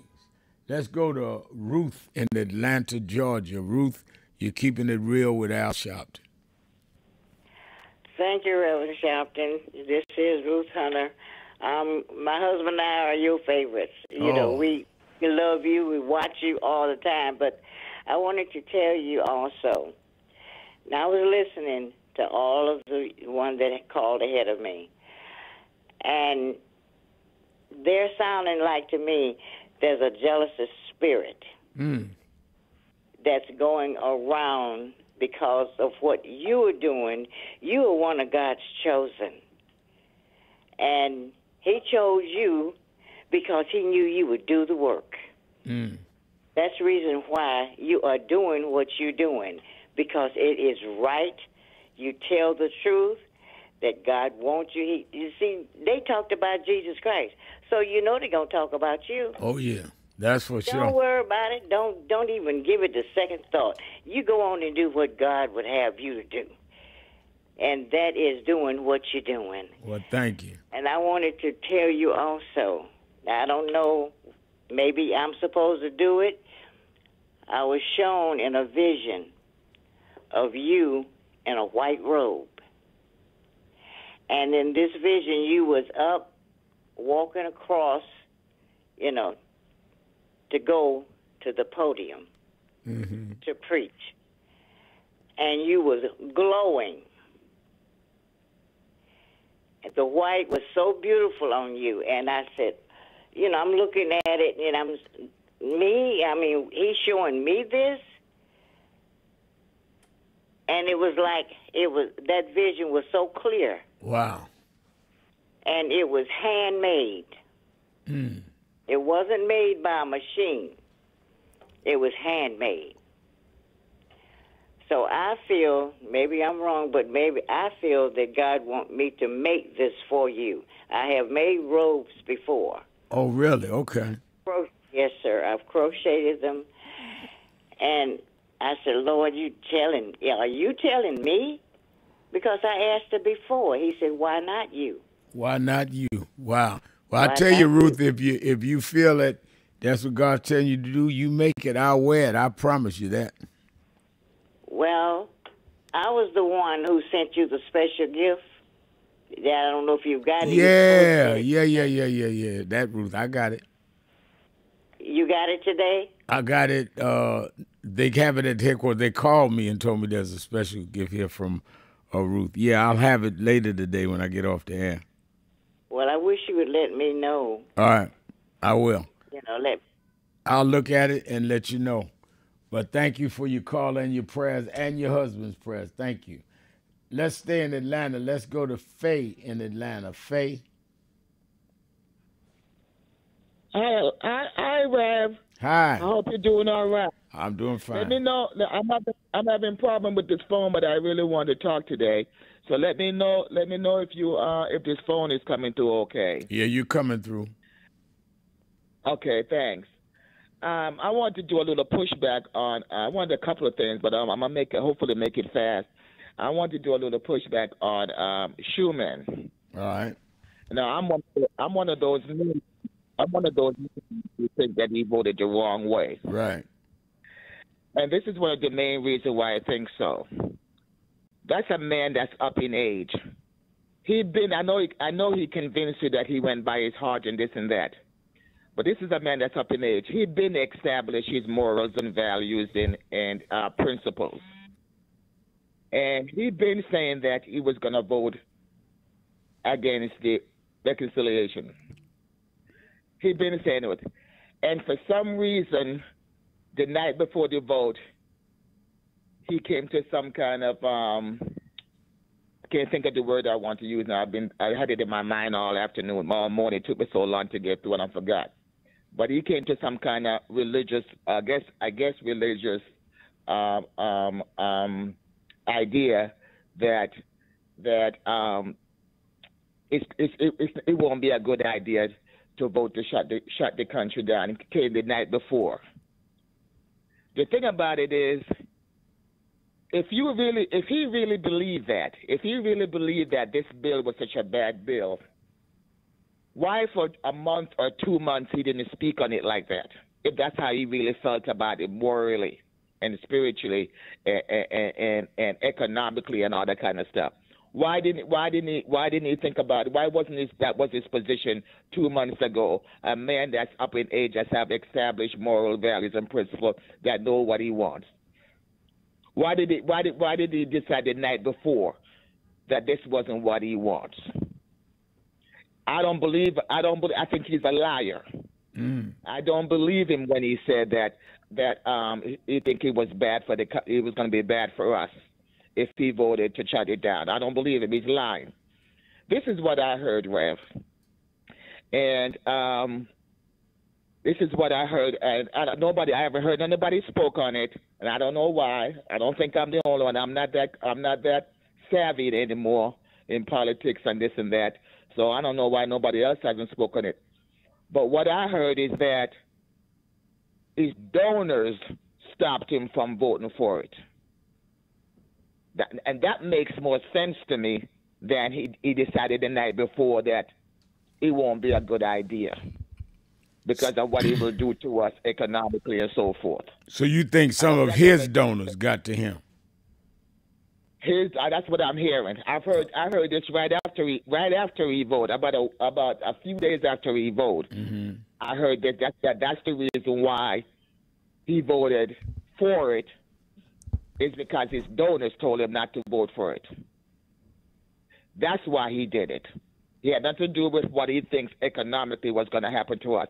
And I wish that maybe you did, and I just haven't heard of it, but I wish you had pushed back at him to ask him if he felt that way, that it was going to be the wrong thing for us. Why he said it the night before? Why didn't he say it a month or two ago? If that's how you really felt about it. You raised a good point. He did call me, and we debated it back and forth, but I did not raise that point.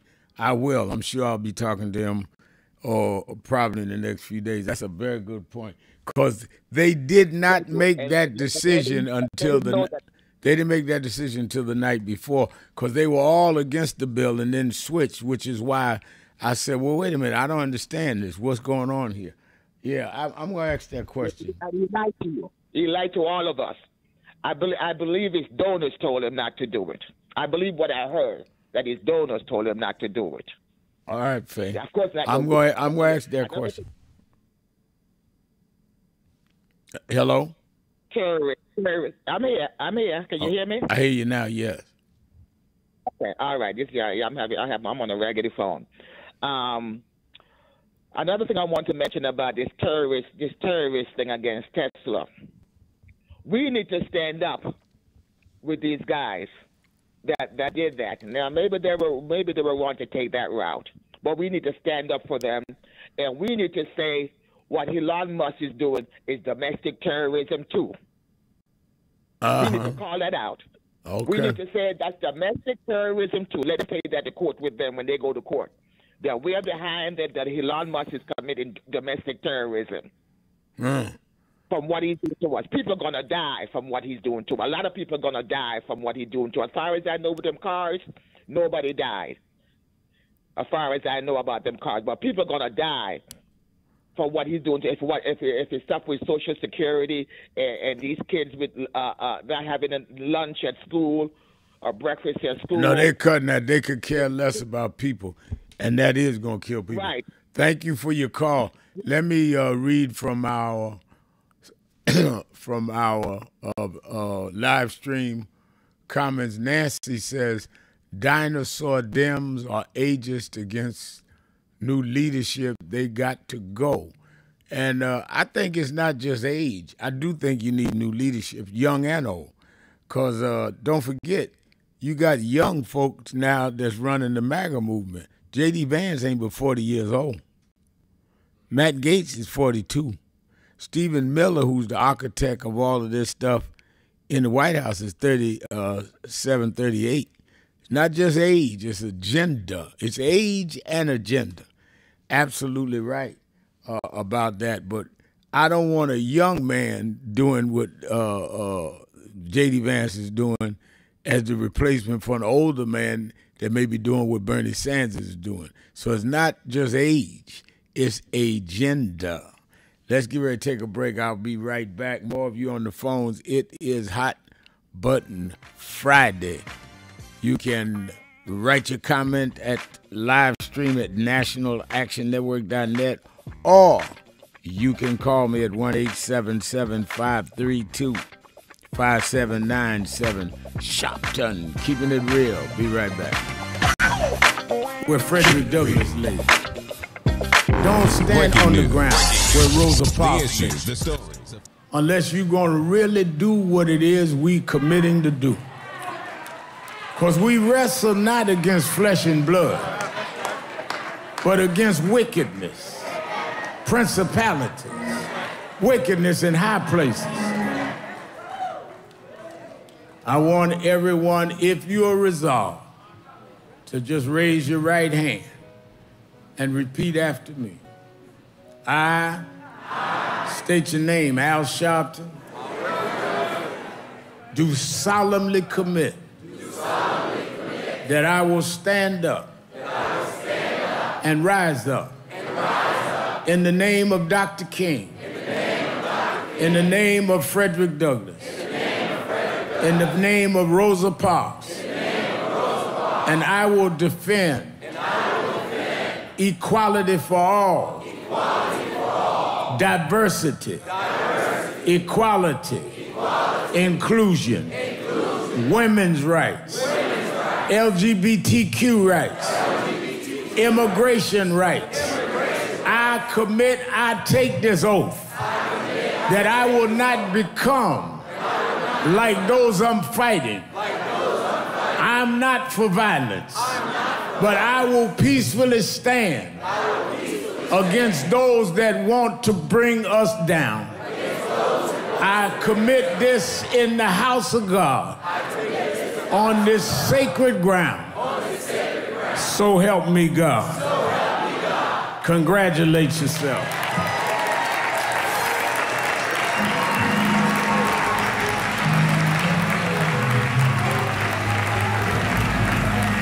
While you're standing, I want all the ministers to come. Let's join arms. When they would march in the South, I used to think it was a little too Hi, this is Reverend Al Sharpton. moderate. Be for me. ready for the National Action Network's National Convention, April 2nd through the 5th, 2025, in New York at the Sheraton.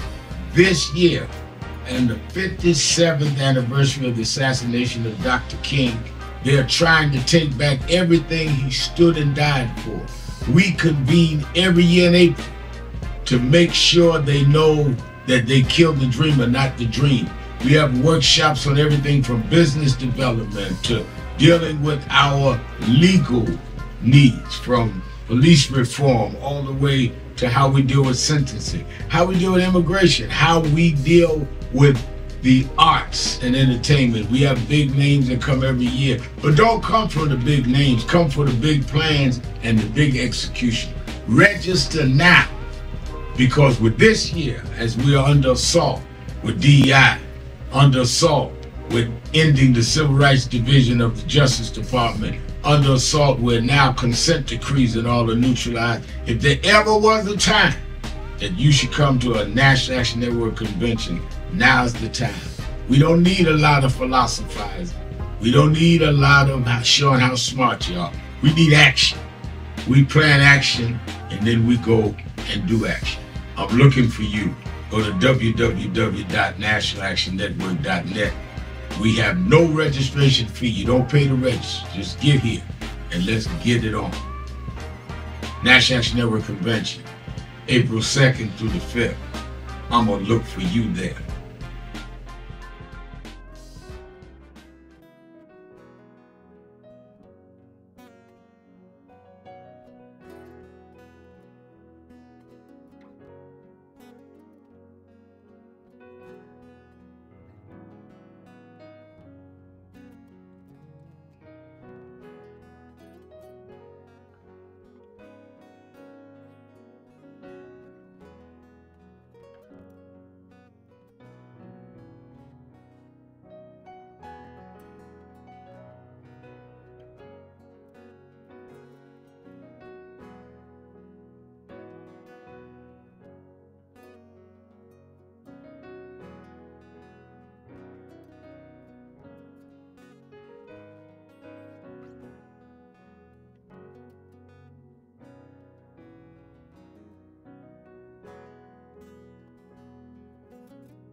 Hi, this is Reverend Al Sharpton. Be ready for the National Action Network's National Convention, April 2nd through the 5th, 2025, in New York at the Sheraton.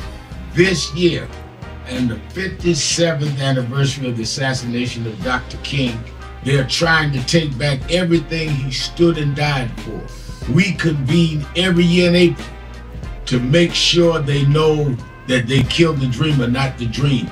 We have workshops on everything from business development to dealing with our legal needs, from police reform all the way to how we deal with sentencing, how we deal with immigration, how we deal with the arts and entertainment. We have big names that come every year, but don't come for the big names, come for the big plans and the big execution.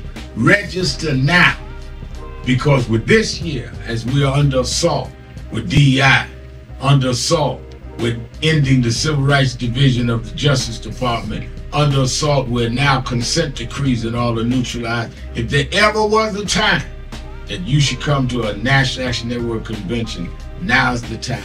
We don't need a lot of philosophizing. We don't need a lot of showing how smart you are. We need action. We plan action and then we go and do action. I'm looking for you. Go to www.nationalactionnetwork.net. We have no registration fee. You don't pay to register. Just get here and let's get it on. National Action Network Convention, April 2nd through the 5th. I'm going to look for you there. Thank you for joining us for Weekdays Live with Reverend Al Sharpton. Take the time to share this broadcast right now. Tell your friends it's time to keep it real with Reverend Al. Comment your questions now in the chat or call Reverend Al Sharpton directly on air at 877-532-5797. Now stay tuned for Reverend Al. This is Reverend Al Sharpton. As you watch the broadcast, support National Action Network. Go to www.nationalactionnetwork.net and be involved. You can join, take your membership right online, www.nationalactionnetwork.net. Getting ready to start the program, but we need you to be part of the movement.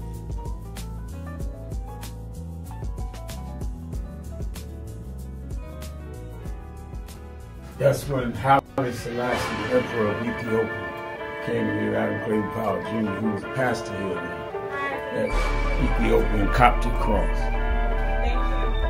That was my first year on Civil Rights and Politics. As far as I know here, you're in trouble. Where it says about 30% are unemployed. That's why I'm working hard to get this surplus food here. Some of you say to me, well, I'm not like you. I'm not a congressman. I haven't got education. I haven't got work. But you're a human being. And you know what you've got? You've got in your hand the power to use your vote and to use even those few cents you get from welfare to spend them only where you want to spend them.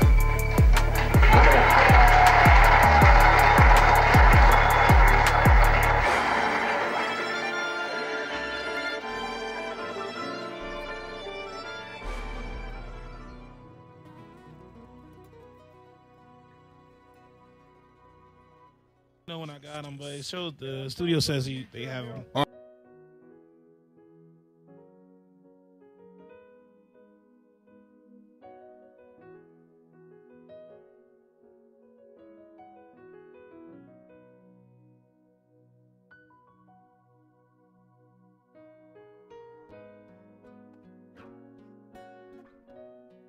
Live from the National Action Network corporate headquarters in New York.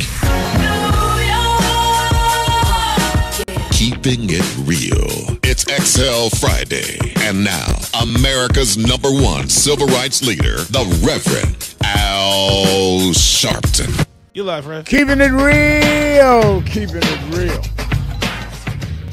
I'm your host, Reverend Al Sharpton. Let's go to Sly in Detroit, Michigan. Sly, you're keeping it real on XL Friday. Good afternoon, Reverend Al. Good afternoon. My XL is more of a rhetorical question. I'll make it quick. You might get a chuckle out of it. We have all of these white folk that come into the black community to be school teachers, police officers, and firefighters in the black community, especially where there's black leadership. Can we consider them DEI hires? You did get me to chuckle. I had never heard that one. That's a very interesting point. Yeah. That's a very interesting point. I'll check you out over the weekend. Yeah. Check me out. I'll check you out on MSNBC. All right. God bless you. That's a good one. If you can, throw that question out to others. I shall. And see what kind of response you get. Yeah, you keep watching TV. I might throw it out over the air this weekend. I like that. That's a good one. Let's go to Jones. Let's go to Jones in New York. Jones. Yes, sir. How you doing, sir? I'm doing well. How are you? Well, you know what? I'm kind of disgusted a little bit, what's going on. Right. I'm a union guy. I've been 30 years in the union as a trustee and a postal worker. And what I see going on, I don't understand, my areas is, are we doing, a lawsuit because all the discrimination going on by Arlington Cemetery by trying to scrub our culture off the cemeteries and taking our pictures off the Pentagon walls? And for Elon Musk, he's here in America, but he's not really all that but a citizen. He's a citizen, but how come he can get his thing revoked? It's getting ridiculous that he's not patriotic. To me, they're idiotic. And I think, that's my little thing. Come on, and I think that's my thing. I got T-shirts made for that. I'm a fighter, Al. I'm a fighter, and I've been fighting for the unions area for a long time. And I don't understand why that we allowed these people to come here and do this to our people. You know what I'm saying? And the Democrats, they should get a little tougher, because if they don't, you got to some kind of put your hands on it sometimes. Because right now, they put their hands all on our culture. They're erasing us out the history. But one thing they can't erase is our spirituality. You know what I'm saying? That's right. So I don't know, do we got any kind of lawsuits or civil suits against them, or erasing our names off of Pentagon walls? Oh, yeah. Well, that's in the making. I can't announce it till they're ready for filing. But I'll just put it this way, Jones, because I feel your spirit. Just you in Brooklyn, you in New York, be at the convention when Ben Crumpin's there. Make sure you're there. We'll be ready by then, week after. I'm rolling down because I got a little talk show, too, on Queens Network. And I'm rolling down. I met you 30 years ago, a long time ago, and, brother, you doing work. You're putting the work in, and that's why you made me do what I want to do. Well, let's work together. I appreciate that. Thank you for your call. 1-877-532-5797. Let's go to Allen in Baltimore, Maryland, WOLB. Allen? Yeah, how you doing, Reverend Al? Can you hear me? I can hear you, yes. Yeah, let me ask you something. You know Branch Rickey, the owner of the Brooklyn Dodgers? I know who he was. That was before my time. He was the one that brought Jackie Robinson into Brooklyn Dodgers, yeah. Right. I'm going to paint that, Donald Trump, our president, cited Baltimore saying those kids can't do basic math. And when I was in high school, it was always a stigma that education is for sports. Put a basketball and a football in a black man's hand, they might make $1 billion. So when he dismantled all this NIL money, this March Madness money, that's called athletics. And this is what I'm saying. Did Branch Rickey get the ups on Jackie Robinson, a college-educated man, a military man? Who's writing our history? Because I think they wanted to get rid of his history. But Branch Rickey was thinking about economics. If we integrate, my grandfather said it because they had a black league. He wanted the black fans to integrate with white football because he was looking for green. And this is why I said that if they want to get rid of education, surely they want to get rid of all these LeBron James, these Kobe Bryant, because when I was in school, I played basketball and I was smart too, but it was always a stigma that we was always athletic smart. because our ability to be physical. Even in football. Think about the NIL, name, image, and likeness. Now these coaches can't make all the money now. Now the players are making their share. I want to hear your comment on that. Thank you, now. All right. Well, no, there always was the stigma that we were all brawn and no brains, and we were both. Nobody was more athletically inclined and mentally fit than Jackie Robinson and later Hank Aaron. Or in boxing, Muhammad Ali, who was a scientist in boxing.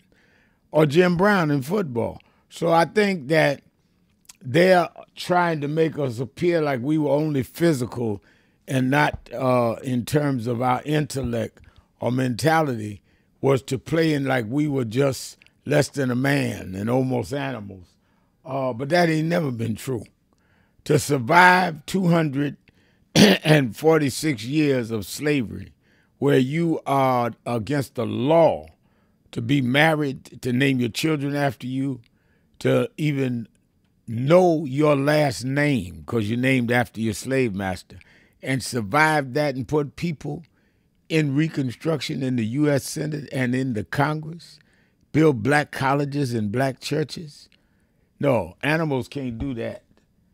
Only people that got serious cognitive skills can do that. So that's my answer to that. Let's go to Still Bill in Cincinnati, Ohio, the Buzz. Still Bill.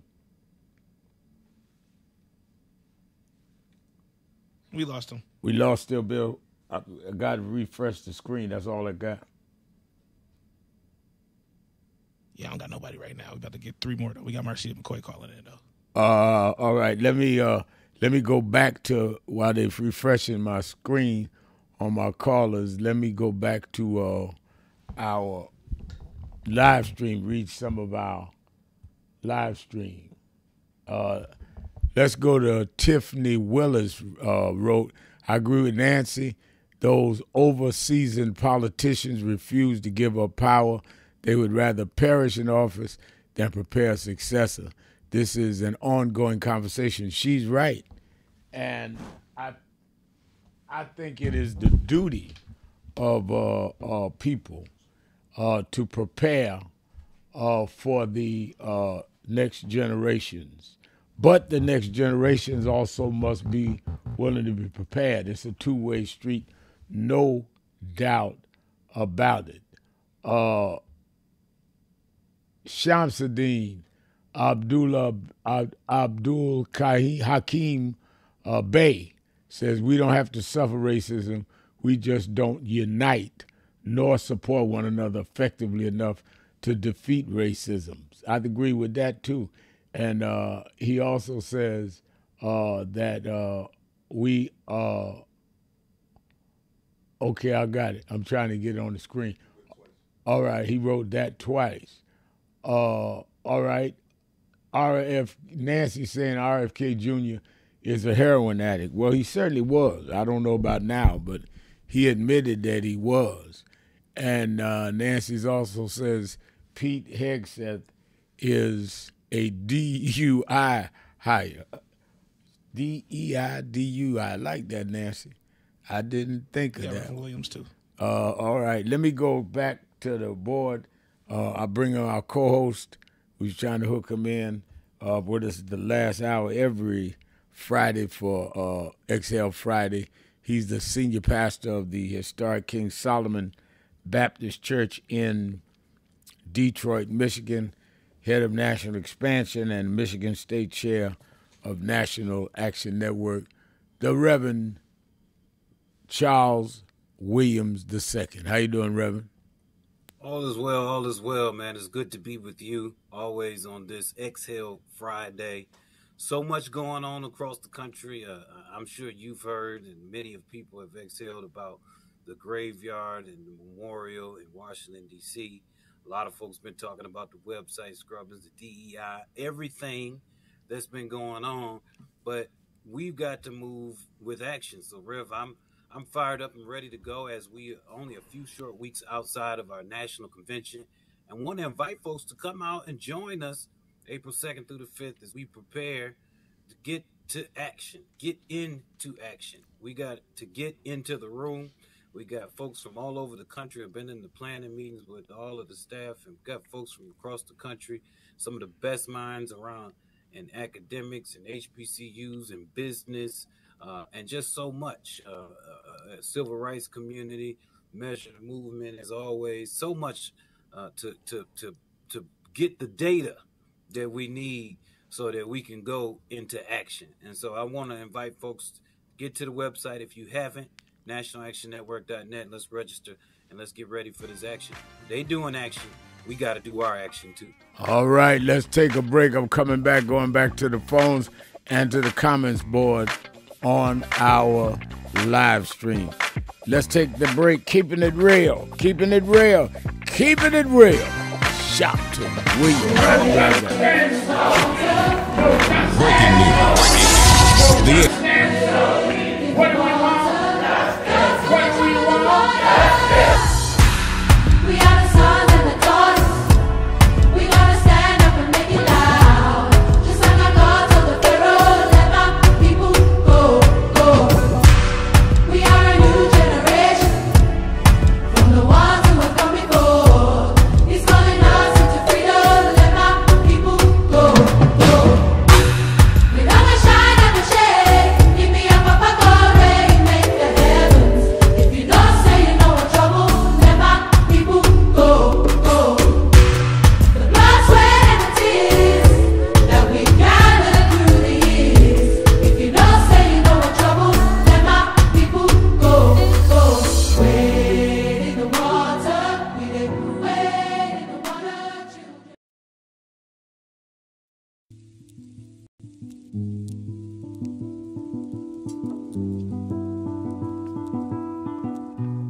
I had a thought this morning that I want to share with you about mentorship.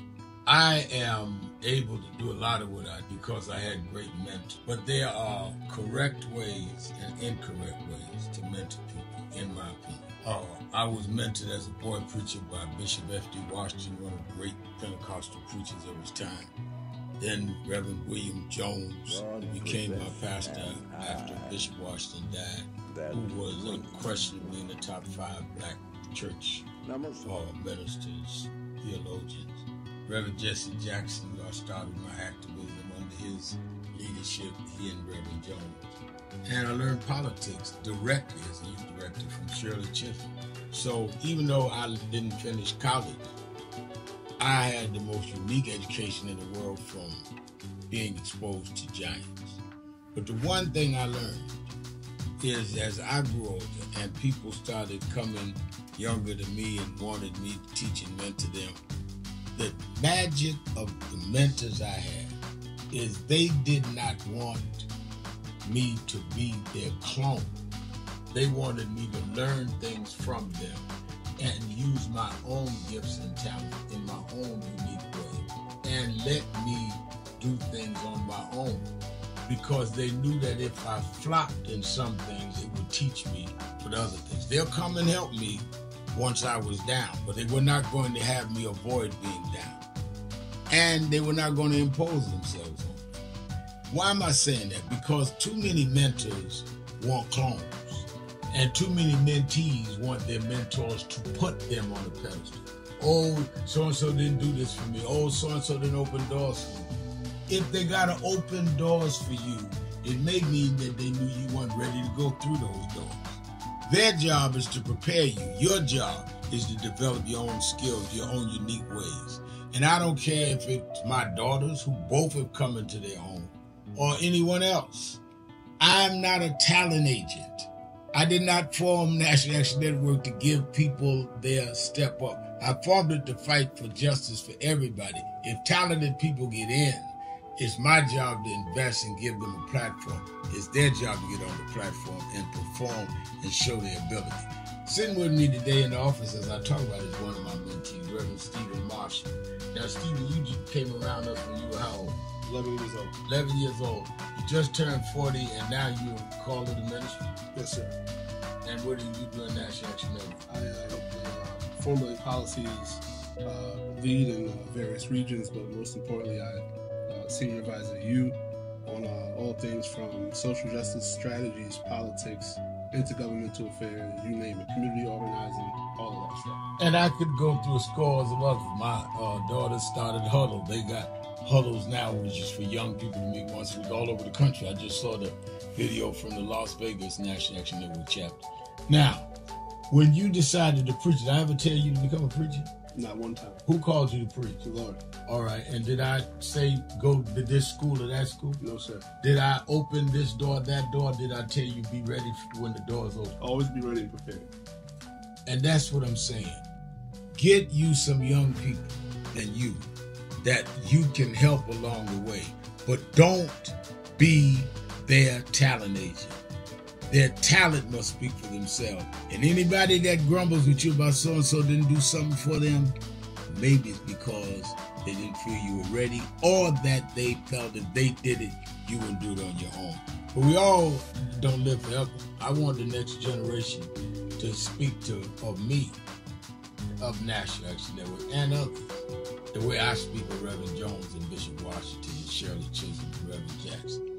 But I just don't want young people to feel that somebody ought to give them the reins of leadership or give them the reins of business or whatever it is you're in. You need to learn from their journey, get the pearls of wisdom from them, but don't have them do for you, because then it means you can't do it for yourself.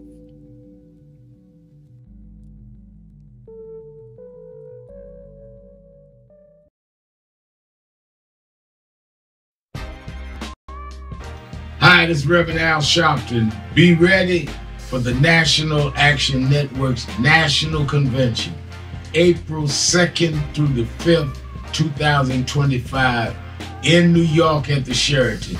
This year, and the 57th anniversary of the assassination of Dr. King, they're trying to take back everything he stood and died for. We convene every year in April to make sure they know that they killed the dreamer, not the dream. We have workshops on everything from business development to dealing with our legal needs, from police reform all the way to how we deal with sentencing, how we deal with immigration, how we deal with the arts and entertainment. We have big names that come every year, but don't come for the big names, come for the big plans and the big execution. Register now. Because with this year, as we are under assault with DEI, under assault with ending the Civil Rights Division of the Justice Department, under assault with now consent decrees and all are neutralized, if there ever was a time that you should come to a National Action Network convention, now's the time. We don't need a lot of philosophizing. We don't need a lot of showing how smart you are. We need action. We plan action and then we go and do action. I'm looking for you. Go to www.nationalactionnetwork.net. We have no registration fee. You don't pay to register. Just get here and let's get it on. National Action Network Convention, April 2nd through the 5th. I'm going to look for you there.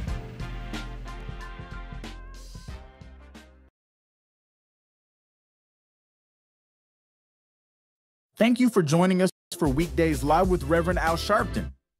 Take the time to share this broadcast right now. Tell your friends it's time to keep it real with Reverend Al. Comment your questions now in the chat or call Reverend Al Sharpton directly on air at 877-532-5797. Now stay tuned for Reverend Al. This is Reverend Al Sharpton. As you watch the broadcast, support National Action Network. Go to www.nationalactionnetwork.net and be involved. You can join, take your membership right online, www.nationalactionnetwork.net. Getting ready to start the program, but we need you to be part of the movement.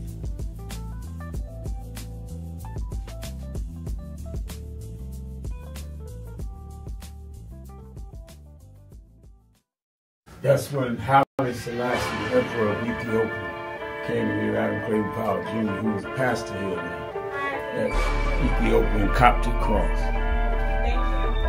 That was my first year on Civil Rights and Politics. As far as I know here, you're in trouble. Where it says about 30% are unemployed. That's why I'm working hard to get this surplus food here. Some of you say to me, well, I'm not like you. I'm not a congressman. I haven't got education. I haven't got work. Keeping it real. Keeping it real. I'm your host. You know what you got? Reverend Charles Williams II is our co-host.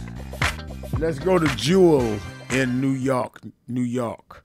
Jewel, you're keeping it real with Sharpton and Williams. Yes, good afternoon, Reverend Sharpton. I love you so much.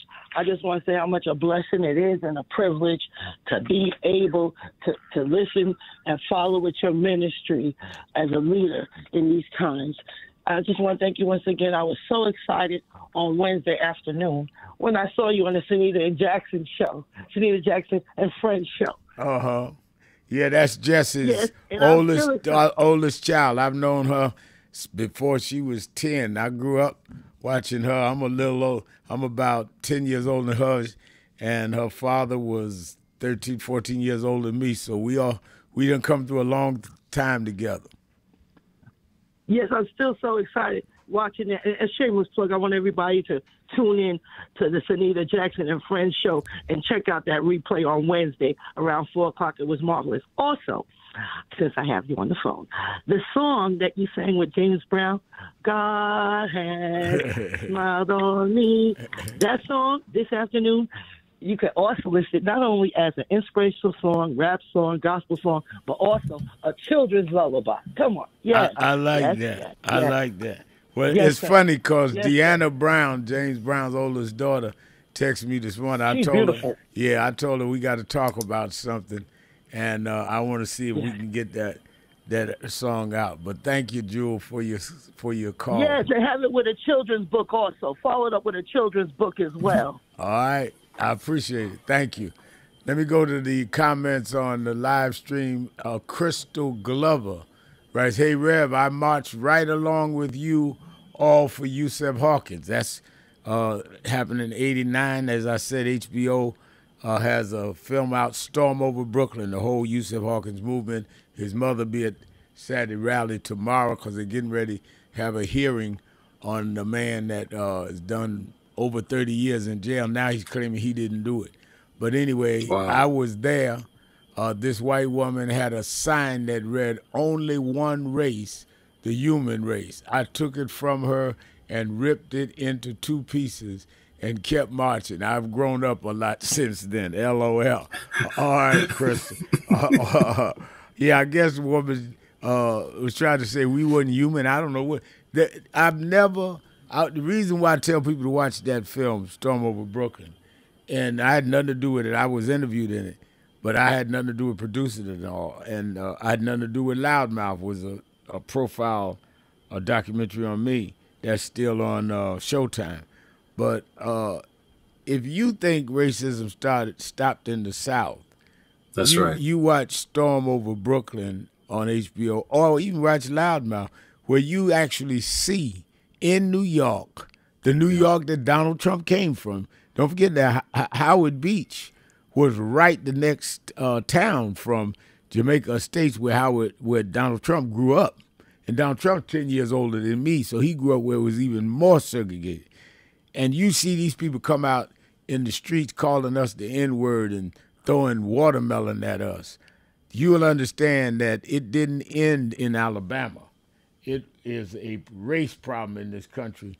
And just because Trump wasn't born in the South does not mean he was not born in a racist neighborhood. Howard Beach was right next door to where he comes from. Let's go to Ray in Cincinnati, Ohio, the Buzz. Ray? Yes, sir, my man Rev. Happy weekend to you, sir. Same to you. Rev, when Schumer first voted with the Republicans, I thought it was a good idea because it would have given, if he had voted no, it would have given Trump just what he wanted, a government shutdown. But then I got to thinking, there were 214, our Congress guy came on our the Buzz radio station a couple of days ago, and he said there were 214 in the House. Democrat voted to shut it down, and there were 37 in the Senate. And then I got to thinking, the only standouts were 37. 10 people in the Senate. I'm like, okay, so you got over 200 and something that voted, that wanted to vote to shut it down, and then you got 10 voted not to. That's fuzzy math to me. That doesn't add up.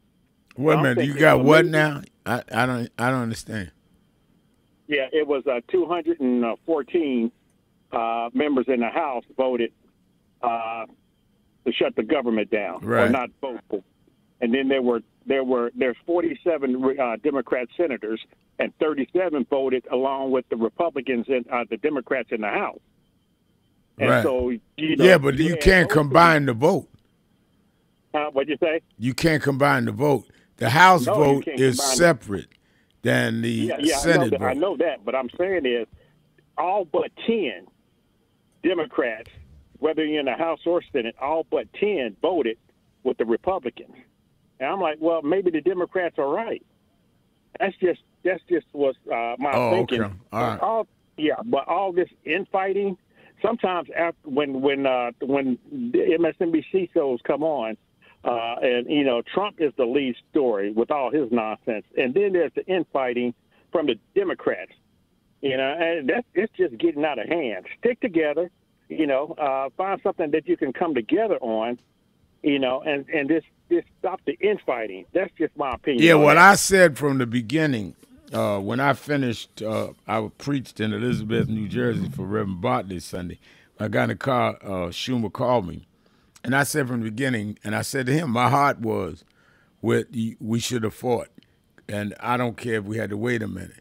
He explained to me why he did it. I said, what you say makes sense, but I still, in my heart, think we should fight. But if you're on your way to meet with Hakeem, we all need to be together. Hakeem voted against it. If y'all work it out, because they're not fighting. But I don't believe in giving them any break at all. But I can go along with the united front when it's all of us depend on that. He believes that if they close the government down, that they were not going to let it open again. They were going to only open up what they wanted. They would let all them federal workers go into unemployment, and they would hire MAGA people. And he believes that. Now, I told him that I would have tried to fight a little, even if I believed that. But I can't argue against that because they will do that. They just closed the Department of Education for That's right. And that was no shutdown. So I think you're right, Ray. We got to find common ground and keep fighting. All right, Rev. Thanks. Thank you for your call. T in Detroit. You're keeping it real with Sharpton and Williams. He just hung up, Rev. Sorry. T is not there, and I'm going to run up on the break. Why don't we go ahead and take the break, and I'll come back after the break and close the show. I hope you got some hay to get that mule, because I think Bishop Cavendish is going to tell you to let him go. So feed the mule during the break, Reverend Williams. We'll be right back. Keeping it real. Sharpton Williams. Be right back. You get in the car, right, Rev? Yeah, get in the car. Give me 3.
day. Thank you for the servants who are in this room right now. Thank you for their leadership. Thank you for their work. Thank you for their dedication, for their determination, their grit. We pray, Lord, you continue to bless them, order their steps, their stops, control their thoughts, Lord God, for your glory, for the good of this country and the world, Lord. So thank you for them being here right now. As we go into worship, we pray that you will bless this worship experience. Give us ears to hear what the Spirit has to say to us this day. In Jesus' name. Amen.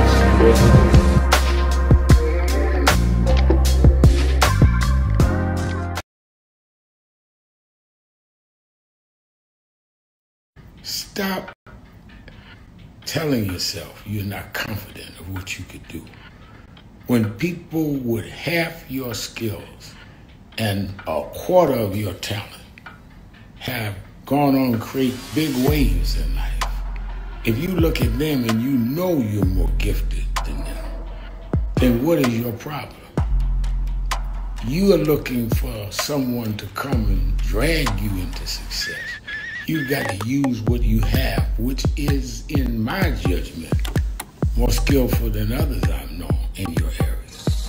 Use that and believe in that, and your confidence will build up as you get going and start doing.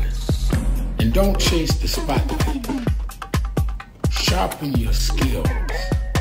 Live in your purpose. And you'll get so good the spotlight will be chasing you.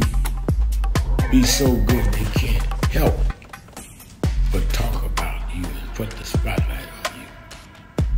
You don't get your energy from chasing the spotlight. You get your energy by chasing your purpose.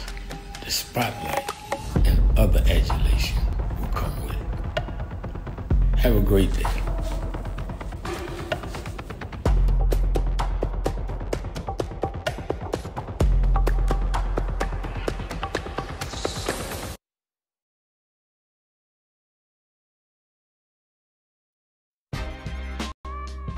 Hi, this is Reverend Al Sharpton. Be ready for the National Action Network's National Convention, April 2nd through the 5th, 2025, in New York at the Sheraton. This year, and the 57th anniversary of the assassination of Dr. King, they're trying to take back everything he stood and died for. We convene every year in April to make sure they know that they killed the dreamer, not the dream. We have workshops on everything from business development to dealing with our legal needs, from police reform all the way to how we deal with sentencing, how we deal with immigration, how we deal with the arts and entertainment. We have big names that come every year, but don't come for the big names, come for the big plans and the big execution. Register now. Because with this year, as we are under assault with DEI, under assault with ending the Civil Rights Division of the Justice Department, under assault with now consent decrees and all are neutralized, if there ever was a time that you should come to a National Action Network convention, now's the time. We don't need a lot of philosophizing. We don't need a lot of showing how smart you are. We need action. We plan action, and then we go and do action. I'm looking for you. Go to www.nationalactionnetwork.net. We have no registration fee. You don't pay to register. Just get here and let's get it on. National Action Network Convention, April 2nd through the 5th. I'm going to look for you there.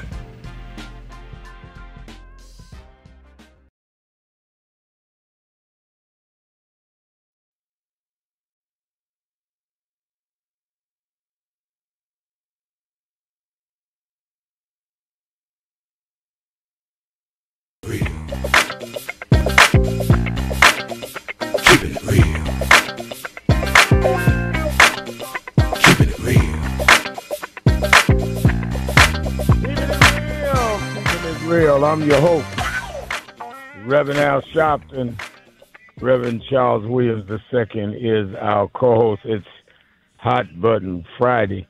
Don't forget tomorrow, Saturday and Sunday, 5 p.m. Eastern Time.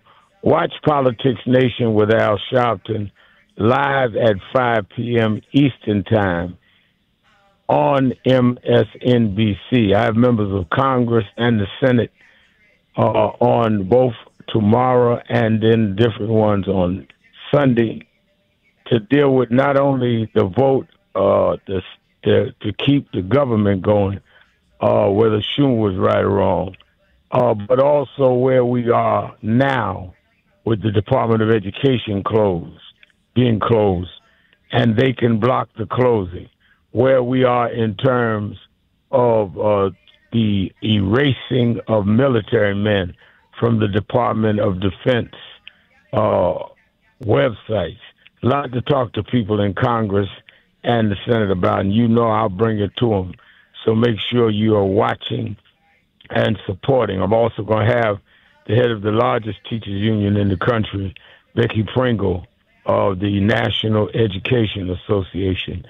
We're going to have her on, and I'm going to have the brother of George Floyd on this weekend, talk about how he feels about Elon Musk saying that the killer of George Floyd, his brother, who you saw with his knee on George Floyd's neck in that video, that Musk is saying he ought to be pardoned. So we're going to have Terrence Floyd on. Lot on 2 days. Make sure you watch it. Then you that are in the New Jersey, Connecticut, New York area, meet me or beat me in the morning to the Saturday Action Rally at the House of Justice in Harlem, 145th Street and Lenox Avenue in the village of Harlem, 145th and Lenox, 9 a.m. to 11 a.m. I'll let you out by 11 so you can do what you have to do during the day, but you need to get plugged in, energized, and synchronized. And the National Action Network Convention is less than 2 weeks away in New York, Sheraton, Times Square, New York. Everybody from Ben Crump to Stacey Abrams to our honoring some of our outstanding women, Patti LaBelle, Chris Matthews of Hardball is going to also be there. Media panel, we're going to have everybody from Don Lemon to Errol Lewis. I mean, just on and on and on. Like I said, Ben Crump and Reverend Ralph West is doing the minister's luncheon sermon of the Church Without Walls in Houston. It is absolute the biggest and the best, but it's about action. It's not just come to see the celebrities. It's being in the workshop, engage with them, so we come out of there with an action strategy, and we're coming out of there announcing a prolonged boycott against those that have shut us down in diversity. So we're coming out with action. You need to be part of the deliberations. That's on the April 2nd through the 5th in New York. Go to www.nationalactionnetwork.net, or you can call the toll-free number right now, 1-877-626-4651, 1-877-626-4651, and register. All the sessions are free, but if you register, you're guaranteed a seat. Reverend Williams, what's going on in Detroit National Action Network tomorrow? I want to ask folks to join us tomorrow, 10 a.m. at the historic King Solomon Baptist Church, 6100 14th Street. Now, first, I want you to make sure you get registered for the National Convention. So we have folks who will be there who can register you on the spot. Don't just show up and didn't register. It is very, very important that you get registered. I want you to be able to get into all the events, and National Office always does a good job at doing that. So make sure you're there and make sure you register. Secondly, we've been hearing from mayoral candidates running for mayor. I want you to make sure you got questions. You ask those questions that you have. So join us tomorrow, 10 a.m., historic King Solomon Baptist Church for the National Action Network Michigan Saturday Action Rally. All right. And thank you for that. Let's go to the phone. Let's go to China. China, you're keeping it real with Sharpton and Williams.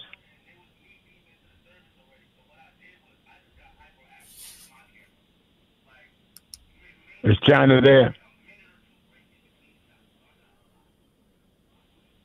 I don't hear China. I don't either. All right, then let's go to the extraordinaire chapter leader, president of the Greater Cleveland chapter of National Action Network, Dr. Marcia McCoy. Dr. McCoy. Our beloved Reverend Dr. Professor Al Sharpton.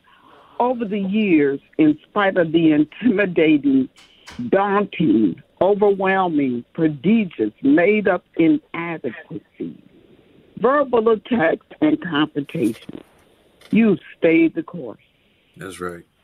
And I had to come to the realization that being an activist, advocating against issues that affect diversity, equity, and inclusion and other issues, people may not agree. But I have to always remember that it comes with the territory. That's right. All the verbal abuse, action is our middle name. We are the National Action Network. Come on, Bishop. Are you going to release the mule or are you going to hold the mule? Dr. Al Sharpton. Yes, sir. Dr. Charles Williams. Yes, sir. Oh, my mule, my brother. I'm not releasing it. I got you, Reverend. In American legendary history, there was a man by the name of Robin Hood who became notorious for robbing the rich and the wealthy and giving it to the poor.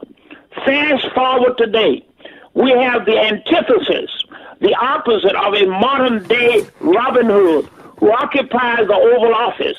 The antithesis of Robin Hood steals and robs from the poor in order to enrich the rich and the wealthy. This despicable liar, whom the Lord hates more than anything else, is none other than convicted felon Donald Duck Trump. He employs a reprehensible, detestable Elon Musk, who has 14 children by 4 different women, who hates black people, and this immigrant from white South Africa wants to establish apartheid in America. While campaigning, Donald Trump solemnly vowed to not touch Social Security and Medicaid. But as we speak, what is he and the 2025 hating crowd doing? Everything they can to obliterate Social Security and Medicaid. Millions of people, all ethnicities, will suffer economically, except the rich with their tax breaks. Every time I see a person of color, Dr. Sharpton, African American in particular, every time I see them embrace these contemptible, abominable racist bigots, I pray, have you no shame selling your soul to the company store? Have you lost your last cotton picking mind? These fellows hate you. Wake up. These evil, diabolical idiots want you dead. Join the National Action Network and let us fight these nauseating clowns. Unite the cows until the cows come home. We have the illustrious and powerful distinguished leader, the Reverend Dr. Al Sharpton, and we have the National Action Network that will lead us to victory.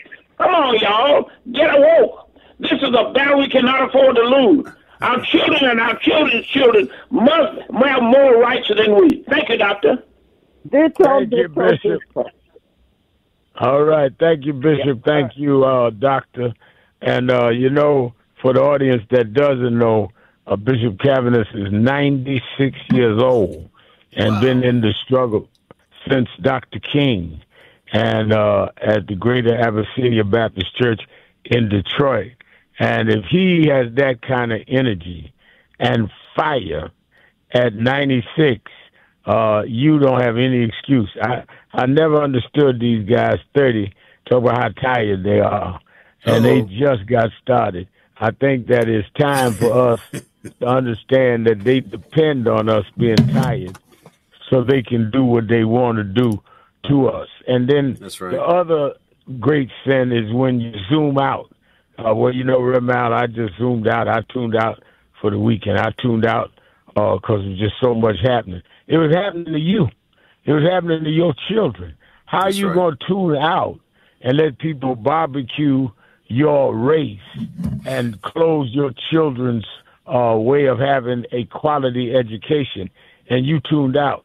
I think that, sometimes people should stop and listen to what they say and understand how foolish it is, particularly when you are aware that everything you have is somebody that didn't zoom out, somebody that didn't go the underway, that fought to make sure you had it.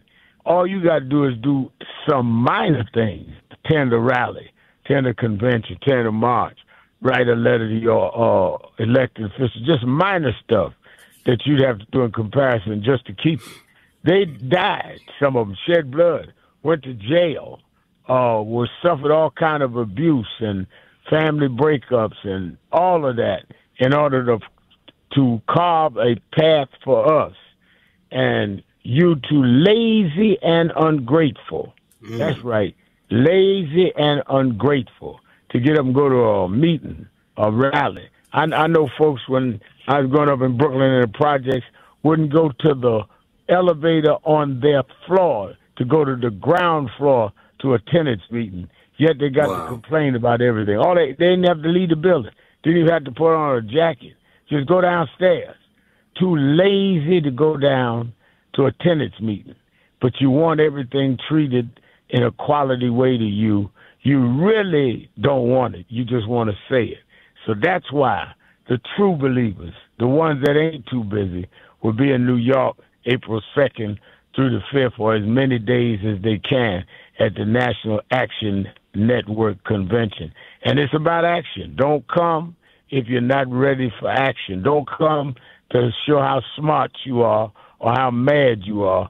Come mad, come smart, but come ready to put some feet to your action and put some feet to your being smart and put some feet to your being tired, because it's time for us to do several things. One of the reasons why Trump and Elon Musk is getting away with so much is because there's no resistance. Where is the movement against them? I was glad to see over the last couple of days Bernie Sanders and AOC going out there and rallying. Where's our rally? But that's what we got a plan for at the National Action Network Convention. Let me thank all of you that called in at Exhale Friday. Let me thank Reverend Charles Williams and all of you that called in, listening, you that called in and couldn't get through, but hung in there anyhow. Remember, wherever you do, wherever you go, however you feel, tell somebody, tell anybody, tell everybody. Reverend Al told you, press the number. Keep it real. Keep it real. Whatever you do, keep it real. I'll talk to you Monday. Al Sharpton's views and opinions are his own and do not necessarily represent those of Radio 1 Incorporated, our affiliates, our subsidiaries, or our advertisers. Breaking news. The issues, the stories affecting you. Now here's the news from News1.com. It's Sybil Wilkes with what we need to know. An American